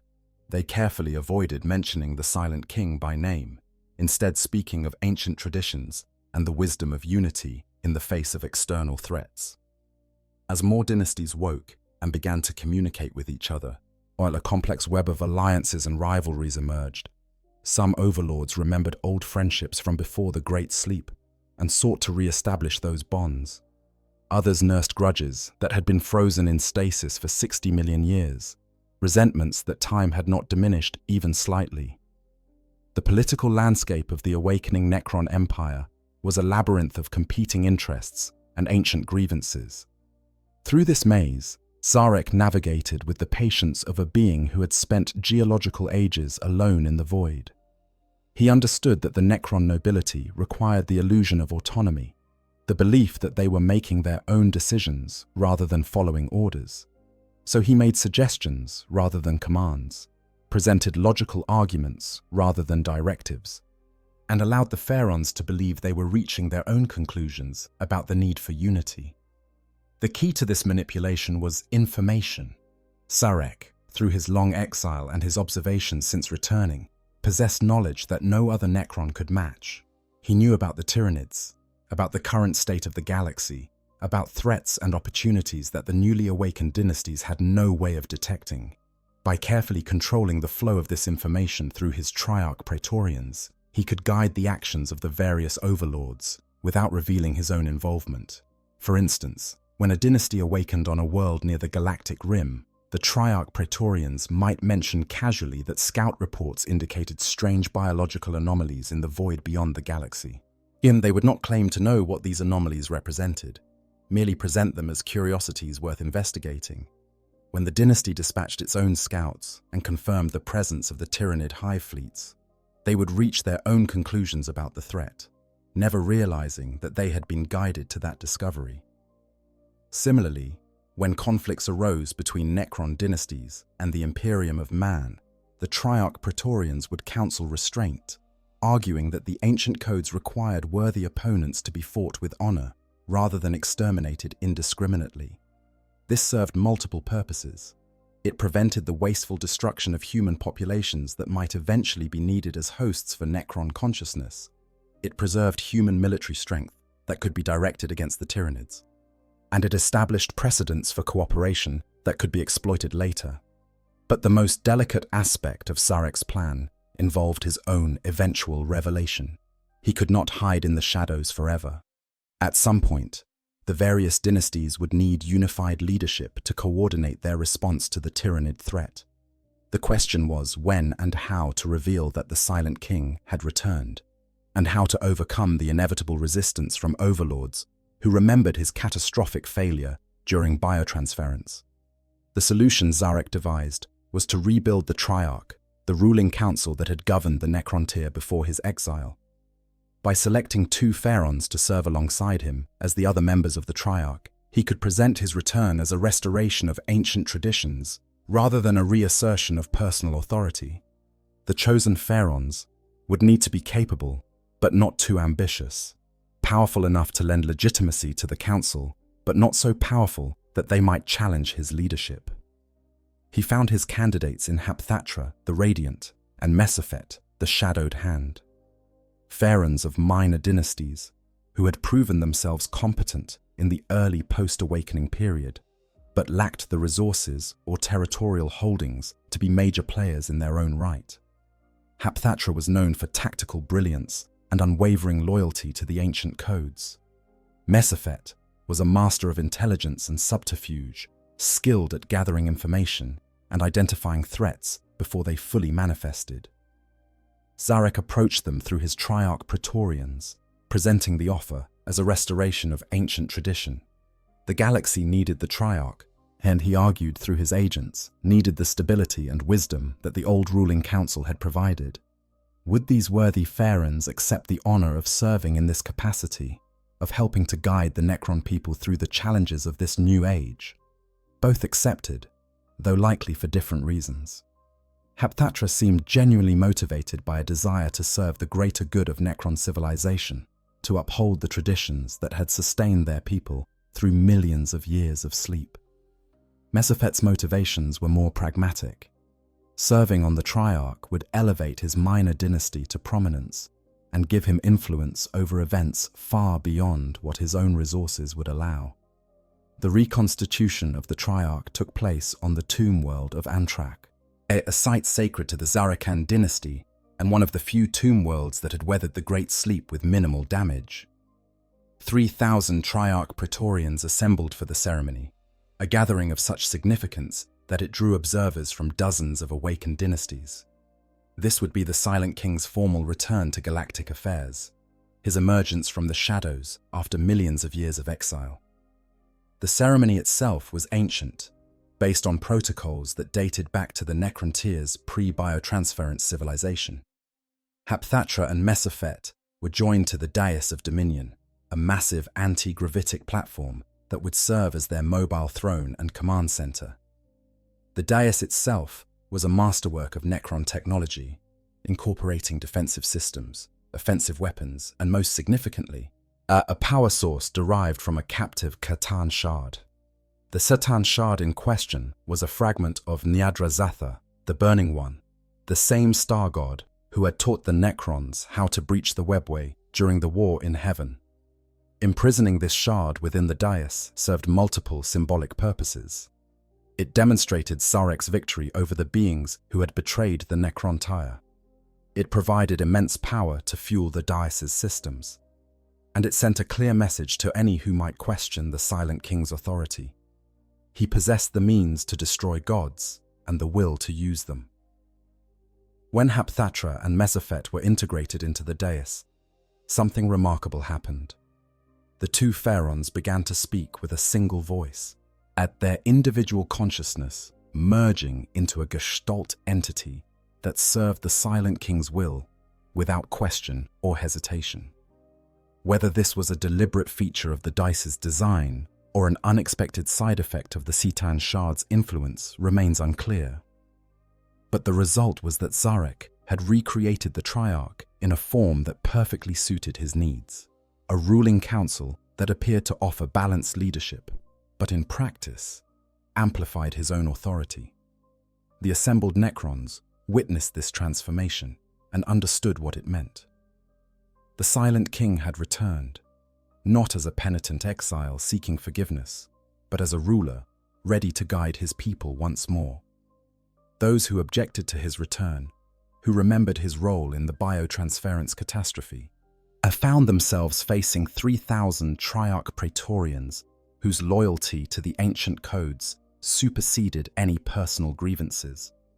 Those who questioned why the other two Triarchs seemed to simply echo Zarek's positions were politely but firmly reminded that the Triarch spoke with one voice by ancient tradition. With his position secured, Zarek began to operate more openly, though still with careful attention to how his actions would be perceived. He dispatched the Triarch Praetorians across the galaxy with instructions to contact every tomb world they could locate, to speed the awakening of those still sleeping, and to coordinate the efforts of those already active.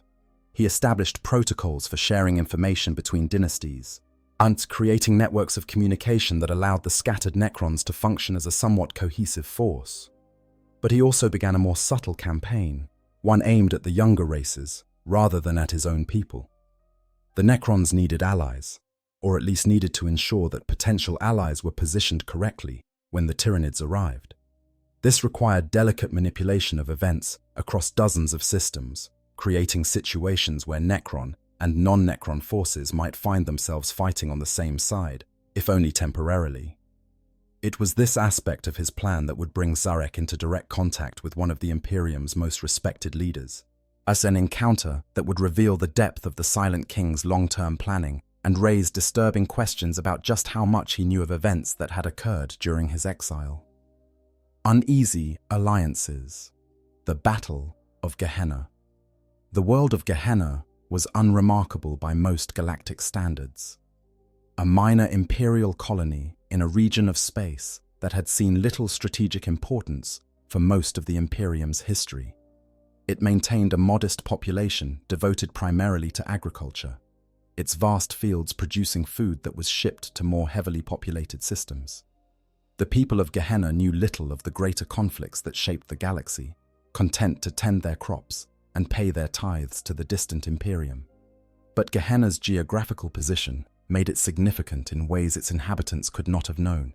The world sat along a likely approach vector for Tyranid hive fleets entering the galaxy from the galactic east, positioned such that any major incursion would almost certainly pass through or near its system.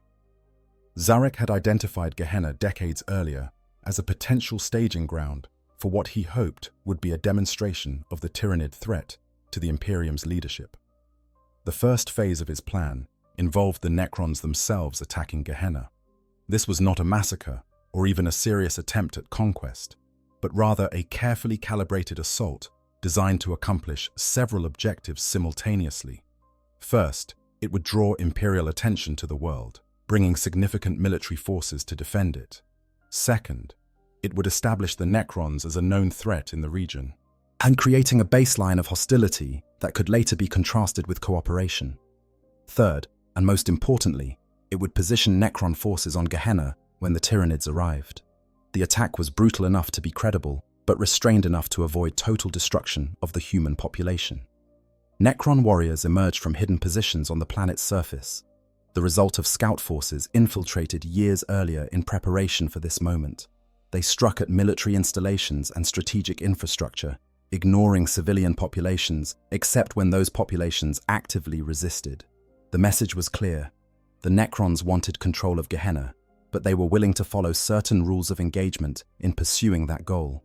The Imperial response was led by the Blood Angels Space Marine chapter, and one of the Imperium's most storied and capable military forces.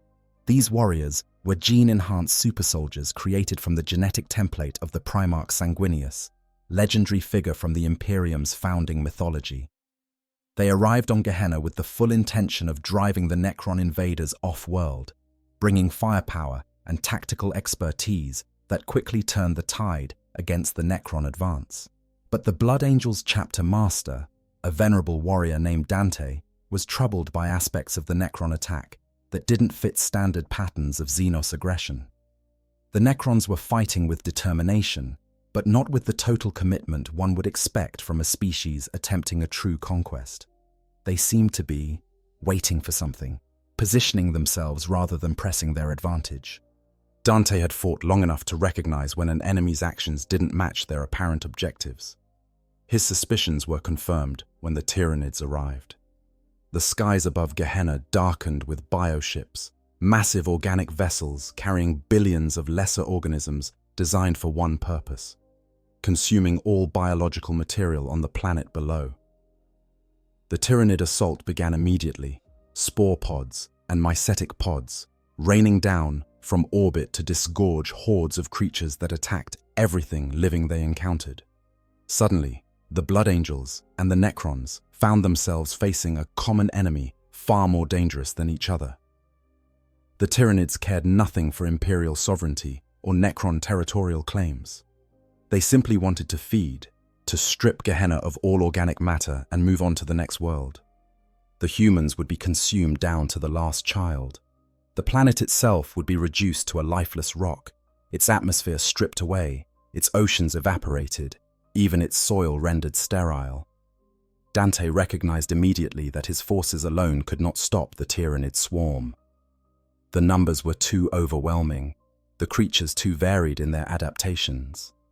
The Blood Angels would fight with all their legendary courage and skill, but they would be buried under sheer weight of numbers, drowned in a tide of chitin and claws. They needed help, even if that help came from a source as distasteful as the Necron invaders. The offer of alliance came from an unexpected source. A Necron overlord approached under a banner of truce, speaking through a Lich Guard who served as its herald. What the overlord claimed to represent forces that recognized the Tyranid threat as superseding the local conflict between Necron and human. If the Blood Angels would accept temporary cooperation, the combined forces might be able to drive back the swarm and preserve Gehenna from consumption. Dante was initially skeptical. The Necrons were Xenos, enemies of humanity by the very nature of their existence. The Imperium's doctrine was clear. There could be no true peace with aliens, no lasting alliances, only temporary cessations of hostility when practical necessity demanded it. And even those were viewed with deep suspicion, as potentially corrupting the purity of human purpose. But the Tyranids continued to pour from the sky, and Dante's tactical assessment confirmed what he already knew in his gut. Without Necron assistance, Gehenna was doomed.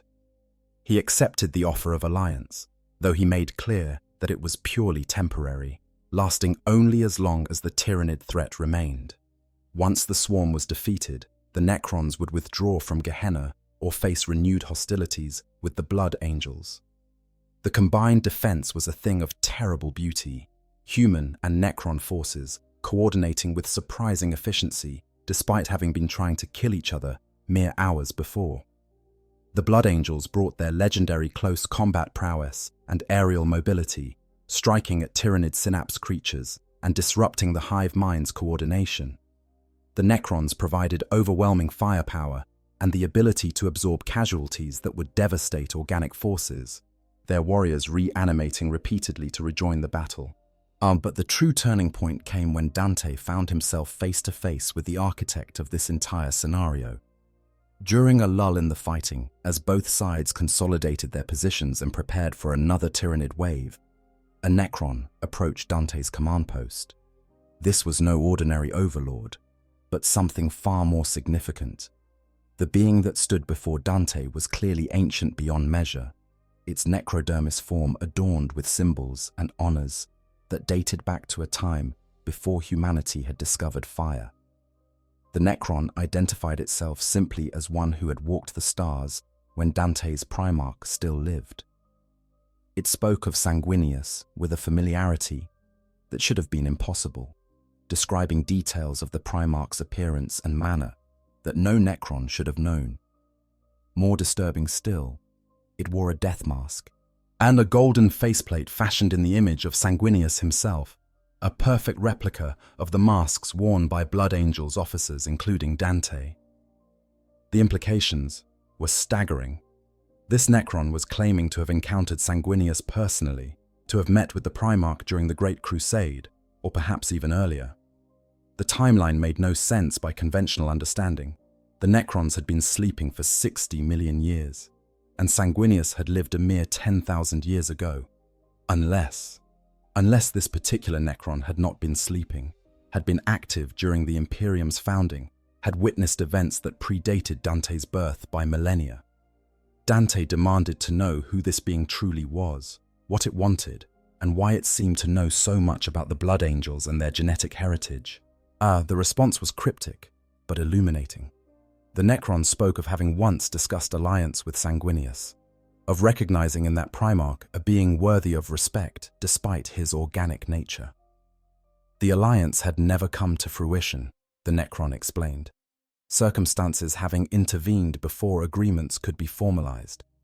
But the memory remained, and perhaps in this current crisis, a similar understanding might be reached. The conversation was interrupted by renewed Tyrannid assault, forcing both leaders to return their attention to the immediate battle. But Dante filed away the encounter, understanding that he had been speaking with something far more significant than a random Necron overlord. After the battle ended, after the Tyrannids had been driven from Gehenna at tremendous cost to both sides, he would make inquiries, trying to understand what ancient being had claimed knowledge of his Primarch. The answer, when he eventually pieced it together from fragmentary records and whispered rumors, was both awe-inspiring and terrifying. He had been speaking with Zarek, the Silent King, the last ruler of the unified Necron Empire, a being who had existed for millions of years and who claimed to have foreseen the Tyrannid threat before the Imperium even existed.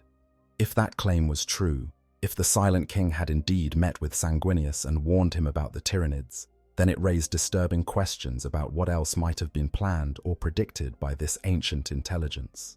The Battle of Gehenna ended with the Tyrannids' defeat, though defeat was perhaps too strong a word for what had been achieved. The swarm had been repelled, driven back to their bioships with heavy casualties inflicted on both sides.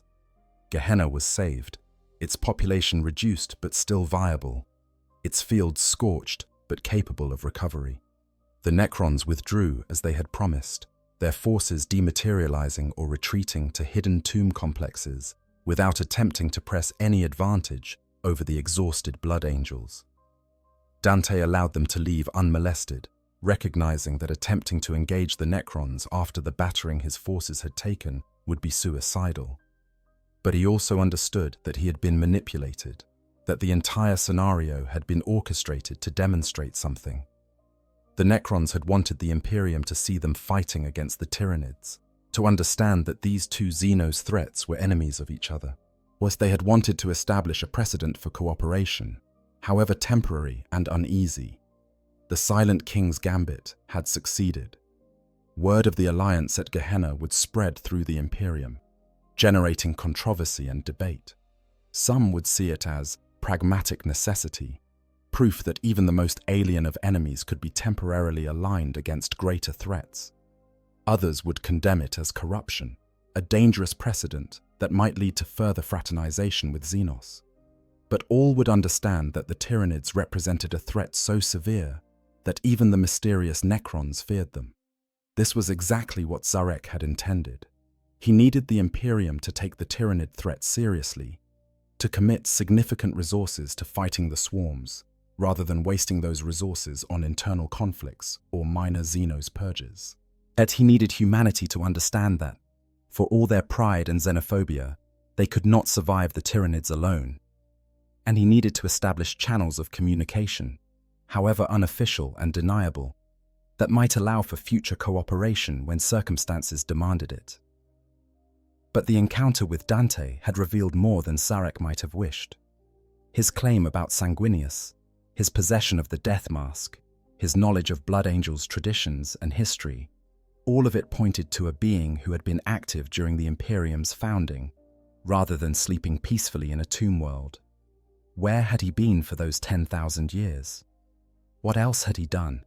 What other manipulations had he set in motion across the galaxy? These were questions that Zarek had no intention of answering. The Silent King valued his secrets, and understanding that mystery was often more effective than transparency in maintaining influence. Let the younger races wonder about his true age and capabilities. Let them speculate about what knowledge he possessed and what plans he might have set in motion. Uncertainty would make them cautious, would prevent them from underestimating the Necrons as they had underestimated so many other threats. But for all his careful planning and manipulation, Zarek knew that the Battle of Gehenna was merely a preview, a small-scale demonstration of what was to come. The Tyranid hive fleets approaching the galaxy were far larger than the force that had attacked Gehenna, carrying billions upon billions of organisms designed for consumption and warfare. When the true invasion began, it would make Gehenna look like a minor skirmish, a preliminary engagement before the real war started. And that war would require far more than temporary alliances and careful manipulation. It would require the full mobilization of the Necron race, every dynasty and every tomb world united in common purpose. It would require Zarek to step fully into the light, to reveal himself openly as the Silent King, and call upon his people to follow him once more.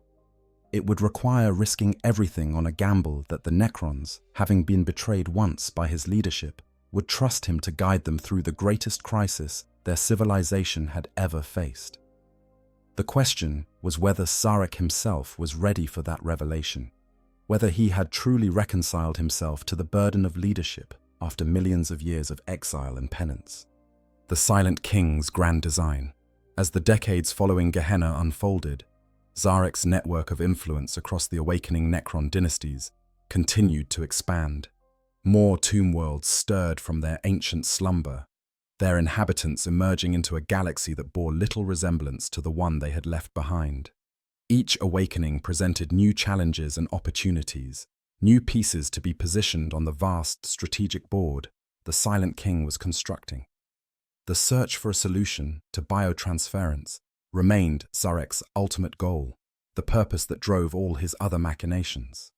Every action he took, every alliance he forged, every manipulation he executed served this larger objective, preserving enough biological diversity in the galaxy that a suitable host species for Necron consciousness might eventually be found. The Tyranids threatened to consume that diversity, to reduce the galaxy to sterile lifelessness. Therefore, the Tyranids had to be stopped, delayed, or at minimum forced to expend so much of their strength that the hive fleets might eventually be turned back. But the search for host bodies was not passive waiting. Zarek's agents, primarily cryptechs specializing in biological analysis, had been quietly studying the various species that dominated the galaxy. Each one was catalogued and assessed according to complex criteria: genetic stability, neural plasticity, psychic resonance or lack thereof, and dozens of other factors that might determine whether a species could successfully house a Necron consciousness without the transfer destroying either the body or the mind attempting to inhabit it. Humanity showed promise in some respects, but the species was numerous and genetically diverse, with populations spread across tens of thousands of worlds. Human neural architecture was complex enough to potentially house Necron consciousness, and the species showed remarkable adaptability to different environments. But humanity was also deeply connected to the warp through its psyche population, a trait that made them fundamentally incompatible with Necron consciousness from Zarek's perspective. The goal was to return to life, not to become contaminated by the same warp energies that had destroyed the old ones and created the Chaos Gods.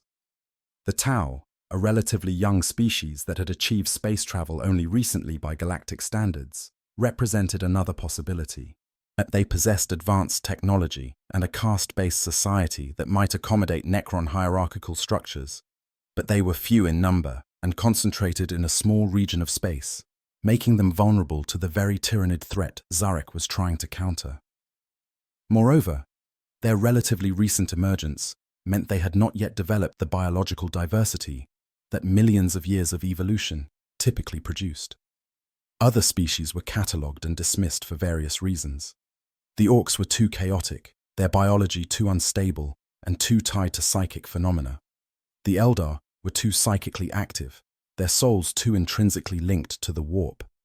The various minor xenos species that had carved out niches across the galaxy were either too primitive, too few in number, or too alien in their biology to serve as suitable hosts. This left Zarek with a frustrating conclusion. The perfect host species might not currently exist in the galaxy. The solution to biotransference might require bioengineering on a scale that even the old ones had not attempted. The deliberate creation of a new species designed specifically to house Necron consciousness. But such an endeavor would require resources and time that the Silent King did not currently possess, and it would require biological expertise that the Necrons, being machines, fundamentally lacked, unless they could find someone to do the engineering for them.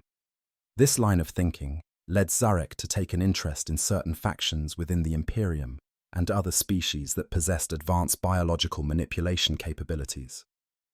The Adeptus Mechanicus Biologus, the Genestealer cults. Before their corruption by Tyranid influence, and various Xenos species with genetic engineering expertise all became subjects of observation and potential recruitment.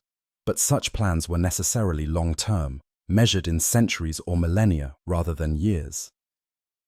In the immediate term, Zarek had to focus on the more pressing threats to Necron survival and the preservation of galactic biodiversity.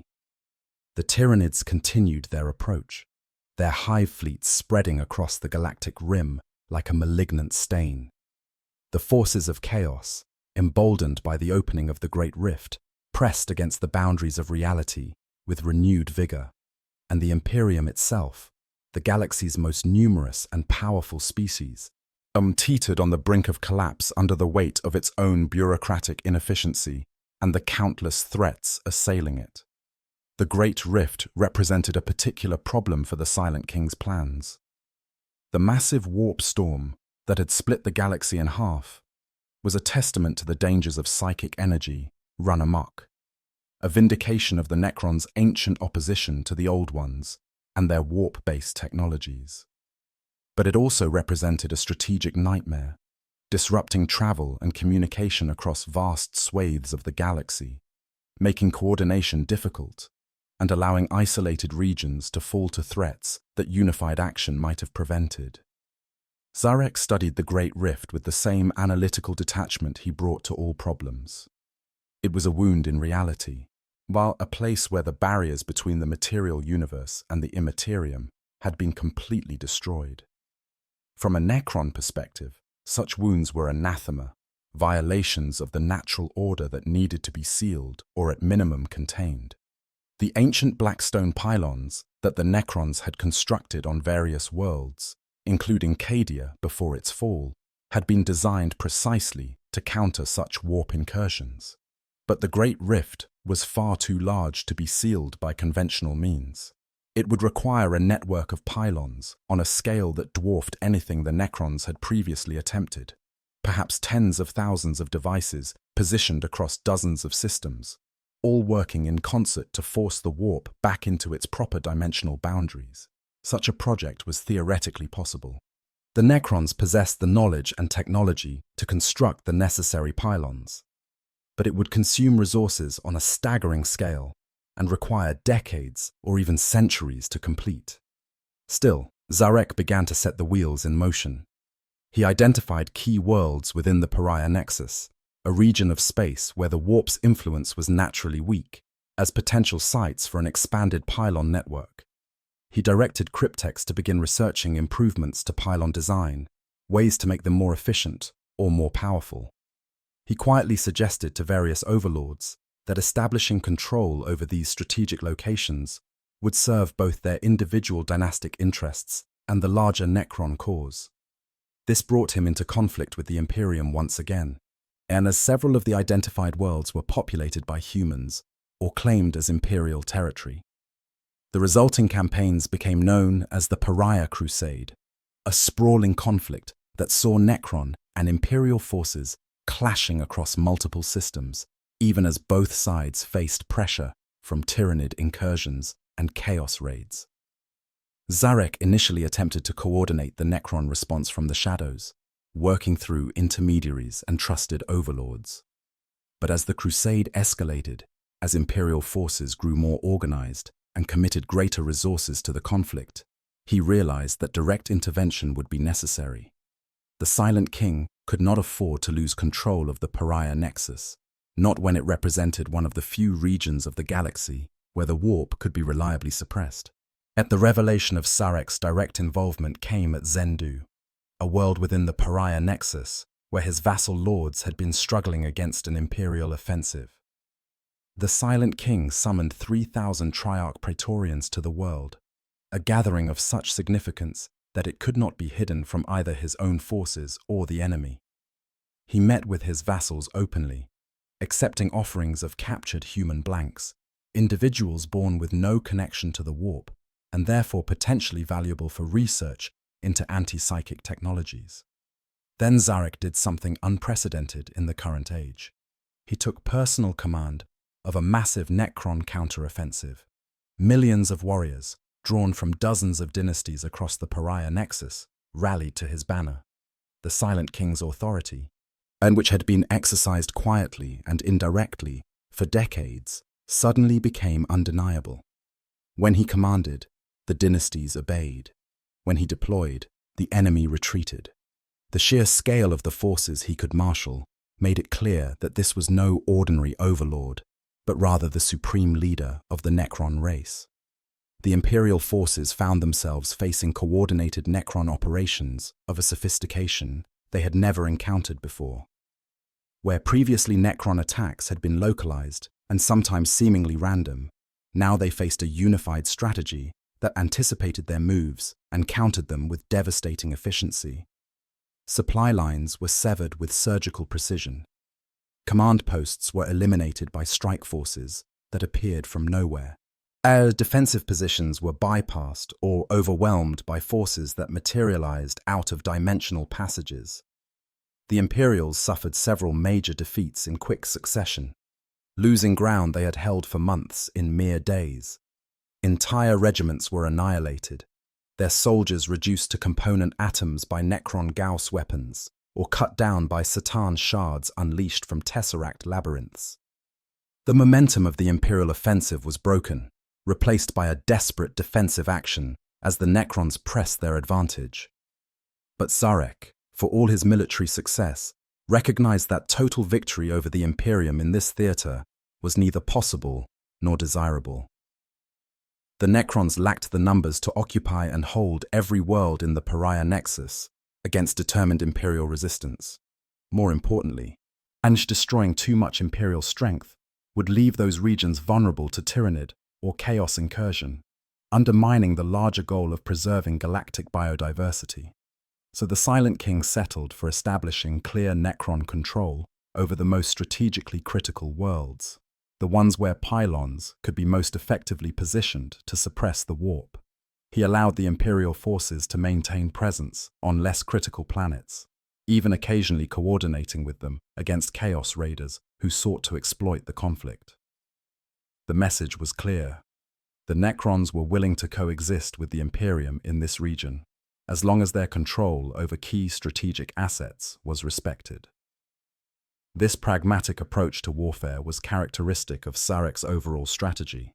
Unlike many Necron overlords, who saw the younger races as little more than pests to be exterminated, the Silent King understood that the galaxy's various factions could be manipulated to serve Necron interests. The Imperium, for all its xenophobia and inefficiency, represented a massive repository of biological material and military strength that could be directed against the Tyranids. Chaos, despite being an enemy of all material existence, kept the Imperium and other factions focused on internal threats rather than uniting against the Necrons. Even the Orcs, annoying as they were, served as a constant drain on resources that might otherwise be turned against tomb worlds. The key was maintaining balance, as preventing any one faction from becoming dominant enough to threaten Necron interests, while ensuring that no faction was so weakened that it collapsed entirely and created a power vacuum. Sarek had spent millions of years developing the patience required for such long-term strategic thinking, and he applied that patience ruthlessly to the current galactic situation. But patience has its limits, and the Silent King could feel those limits approaching. The Tyranid hive fleets continued their inexorable advance, each tendril probing deeper into the galaxy, each splinter fleet consuming more biomass and growing stronger. The awakening of the Necron tomb worlds, while proceeding faster than in the early years after his return, was still a frustratingly slow process. Many dynasties remained locked in stasis, unaware of the threats gathering around them, vulnerable to being destroyed before they ever woke. Sarek needed to accelerate the awakening, to bring more of his people into the fight before it was too late. But doing so risked triggering mass malfunctions, awakening Necrons whose personalities might be corrupted or whose systems might fail catastrophically. The balance between speed and safety was delicate, requiring constant recalculation as circumstances changed. And then there was the question of what would happen if the Tyranids could not be stopped, if despite all the Silent King's planning and manipulation, the hive fleets proved too numerous and too adaptable to be turned back. Sarek had contingency plans for this scenario, darker strategies that he had shared with no one. These plans involved possibilities that even a being without a soul found disturbing to contemplate, options that would make biotransference look like a mercy by comparison. But he kept these contingencies to himself, locked away in the deepest encryption of his consciousness matrix. The Necron people, what remained of them, deserved to believe that victory was possible, that their Silent King had returned to lead them to triumph rather than to manage their extinction. Hope, even artificial hope instilled in mechanical minds incapable of true emotion, could be a powerful motivator. As Sarek stood aboard the dais of Dominion, looking out across the Pariah Nexus, where his forces were consolidating their gains, he allowed himself a moment of something approaching satisfaction. The plan was working, slowly and imperfectly, but working nonetheless. The Necrons were awakening. The younger races were being positioned correctly. The Tyranids were being delayed and depleted. Everything was proceeding according to calculations made over millions of years of exile. But satisfaction was a dangerous indulgence for a being who carried the weight of his people's doom. Sarek had learned long ago that success was temporary, that even the most carefully laid plans could be undone by unforeseen circumstances or the actions of entities beyond his control. He had thought himself wise once before, had believed he understood the bargain he was making with the Satan. That confidence had destroyed his entire civilization. This time, he would not make the same mistake. This time, he would question every assumption, verify every conclusion, and maintain contingencies for every possible outcome. This time, he would not fail. The galaxy would survive, the Necrons would survive, and perhaps, in some distant future measured in millennia rather than years, a way would be found to reverse biotransference and restore what had been lost so long ago. It was a distant dream, barely more than a theoretical possibility, but for a being who had existed for millions of years and would exist for millions more, even the most distant dreams were worth pursuing. The Silent King turned away from the vista of the Pariah Nexus and began issuing new orders to his Triarch. There were tomb worlds to wake, pylons to position, and enemies to manipulate. The great work continued, as it had for 60 million years, or as it would for however long remained until either victory or oblivion claimed the Necron race. Conclusion: the weight of immortal regret.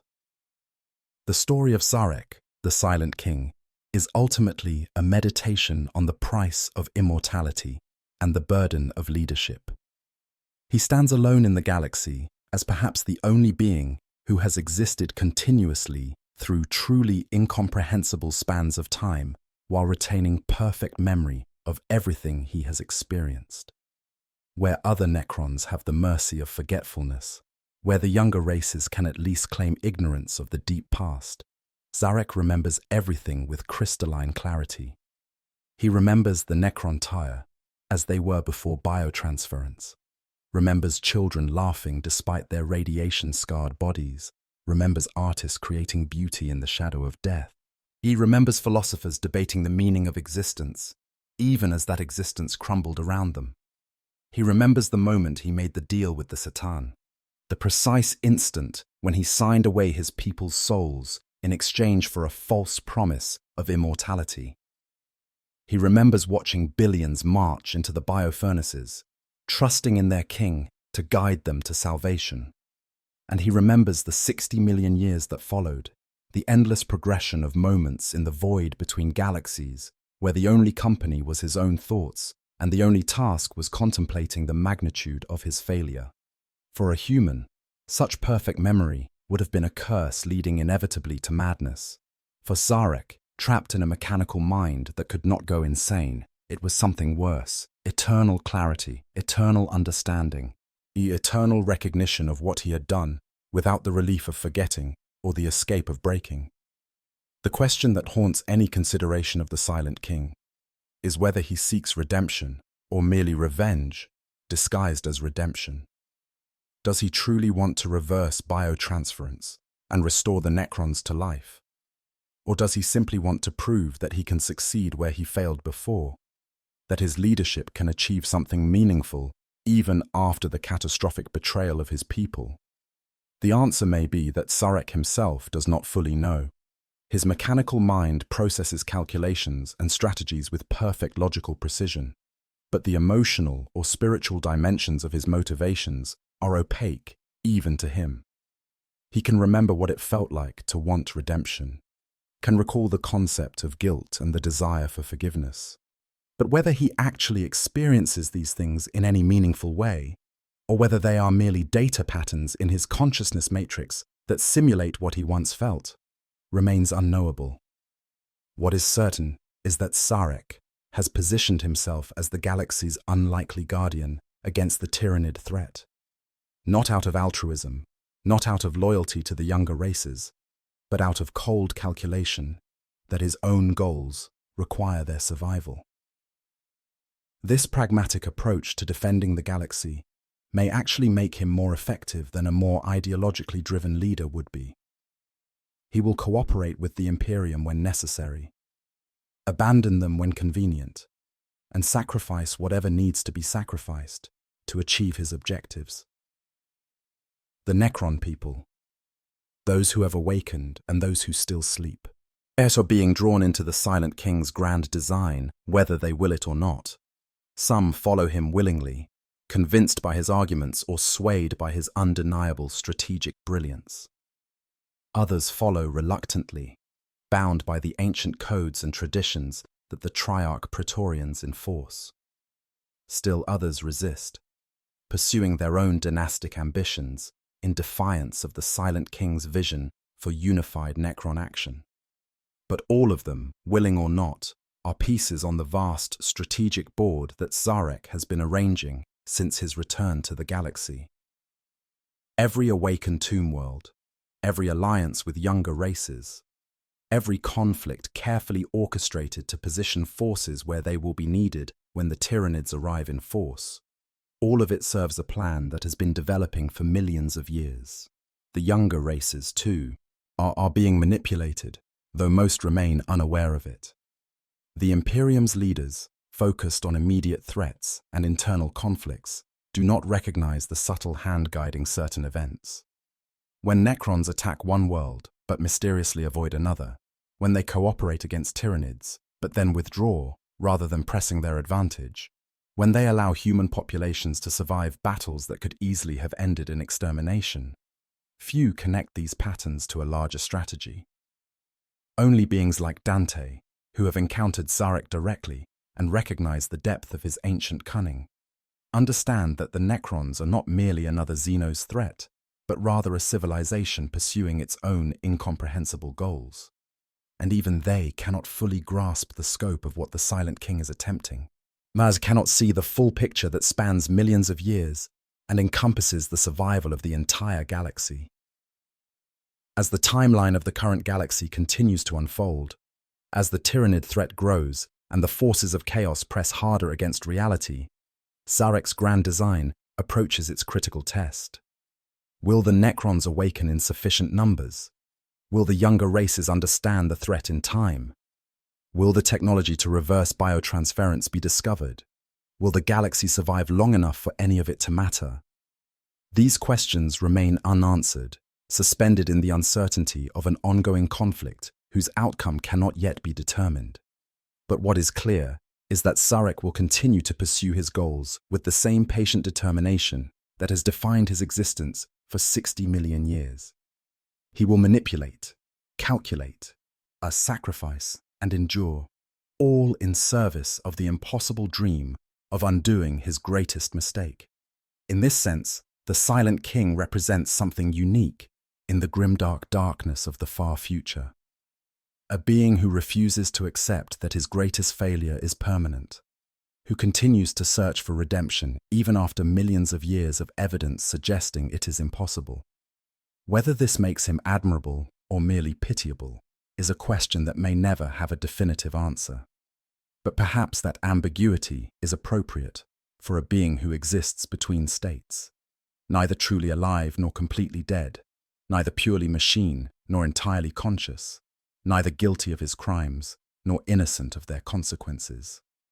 Zarek is the Silent King, the last leader of a unified Necron empire, the architect of his people's doom and their only hope for salvation, a being who has lived for 60 million years and will continue to live for millions more, carrying the weight of memory that would destroy any lesser consciousness. The galaxy may never understand him. The Necrons themselves may never fully trust him. But as long as there remains even the smallest possibility of reversing biotransference, of restoring the Necrons to the living beings they once were, Zarek will continue his impossible quest. Through manipulation and warfare, through temporary alliances and calculated betrayals, through patience measured in geological epochs and planning that spans countless generations of younger races, the Silent King pursues the dream of redemption. Whether he will achieve it, whether the galaxy will survive long enough for the attempt to be made, whether the Necrons even deserve such redemption after what they did during the war in heaven, these are questions that time alone will answer. But the Silent King has time in abundance, and he will use every moment of it in pursuit of his goal. So ends the tale of Zarek, the Necron who returned after 60 million years in the void, the ancient king who saw his people transformed into soulless machines, the lonely consciousness who spent epochs contemplating failure, and the calculating strategist who now shapes the fate of the galaxy from the shadows. His story is one of the longest and strangest in all the dark mythology of the far future, and a testament to the price of immortality and the burden of leadership across time spans that reduce civilizations to less than footnotes in the cosmic record. If you've enjoyed this deep dive into the lore of the Silent King, please consider liking this video and subscribing to the channel. There are countless other stories waiting to be told from the grim darkness of the far future.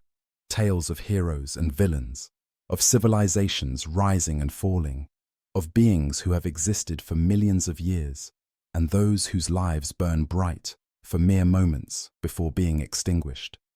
Each story adds another layer to our understanding of this vast, terrible, fascinating universe. Thank you for joining me on this journey through 60 million years of Necron history. Until next time, may your sleep be dreamless and your awakening purposeful.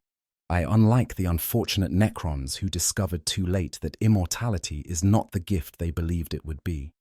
I hope you guys enjoyed the story. Make sure to hit the subscribe, like, share button, whatever you want.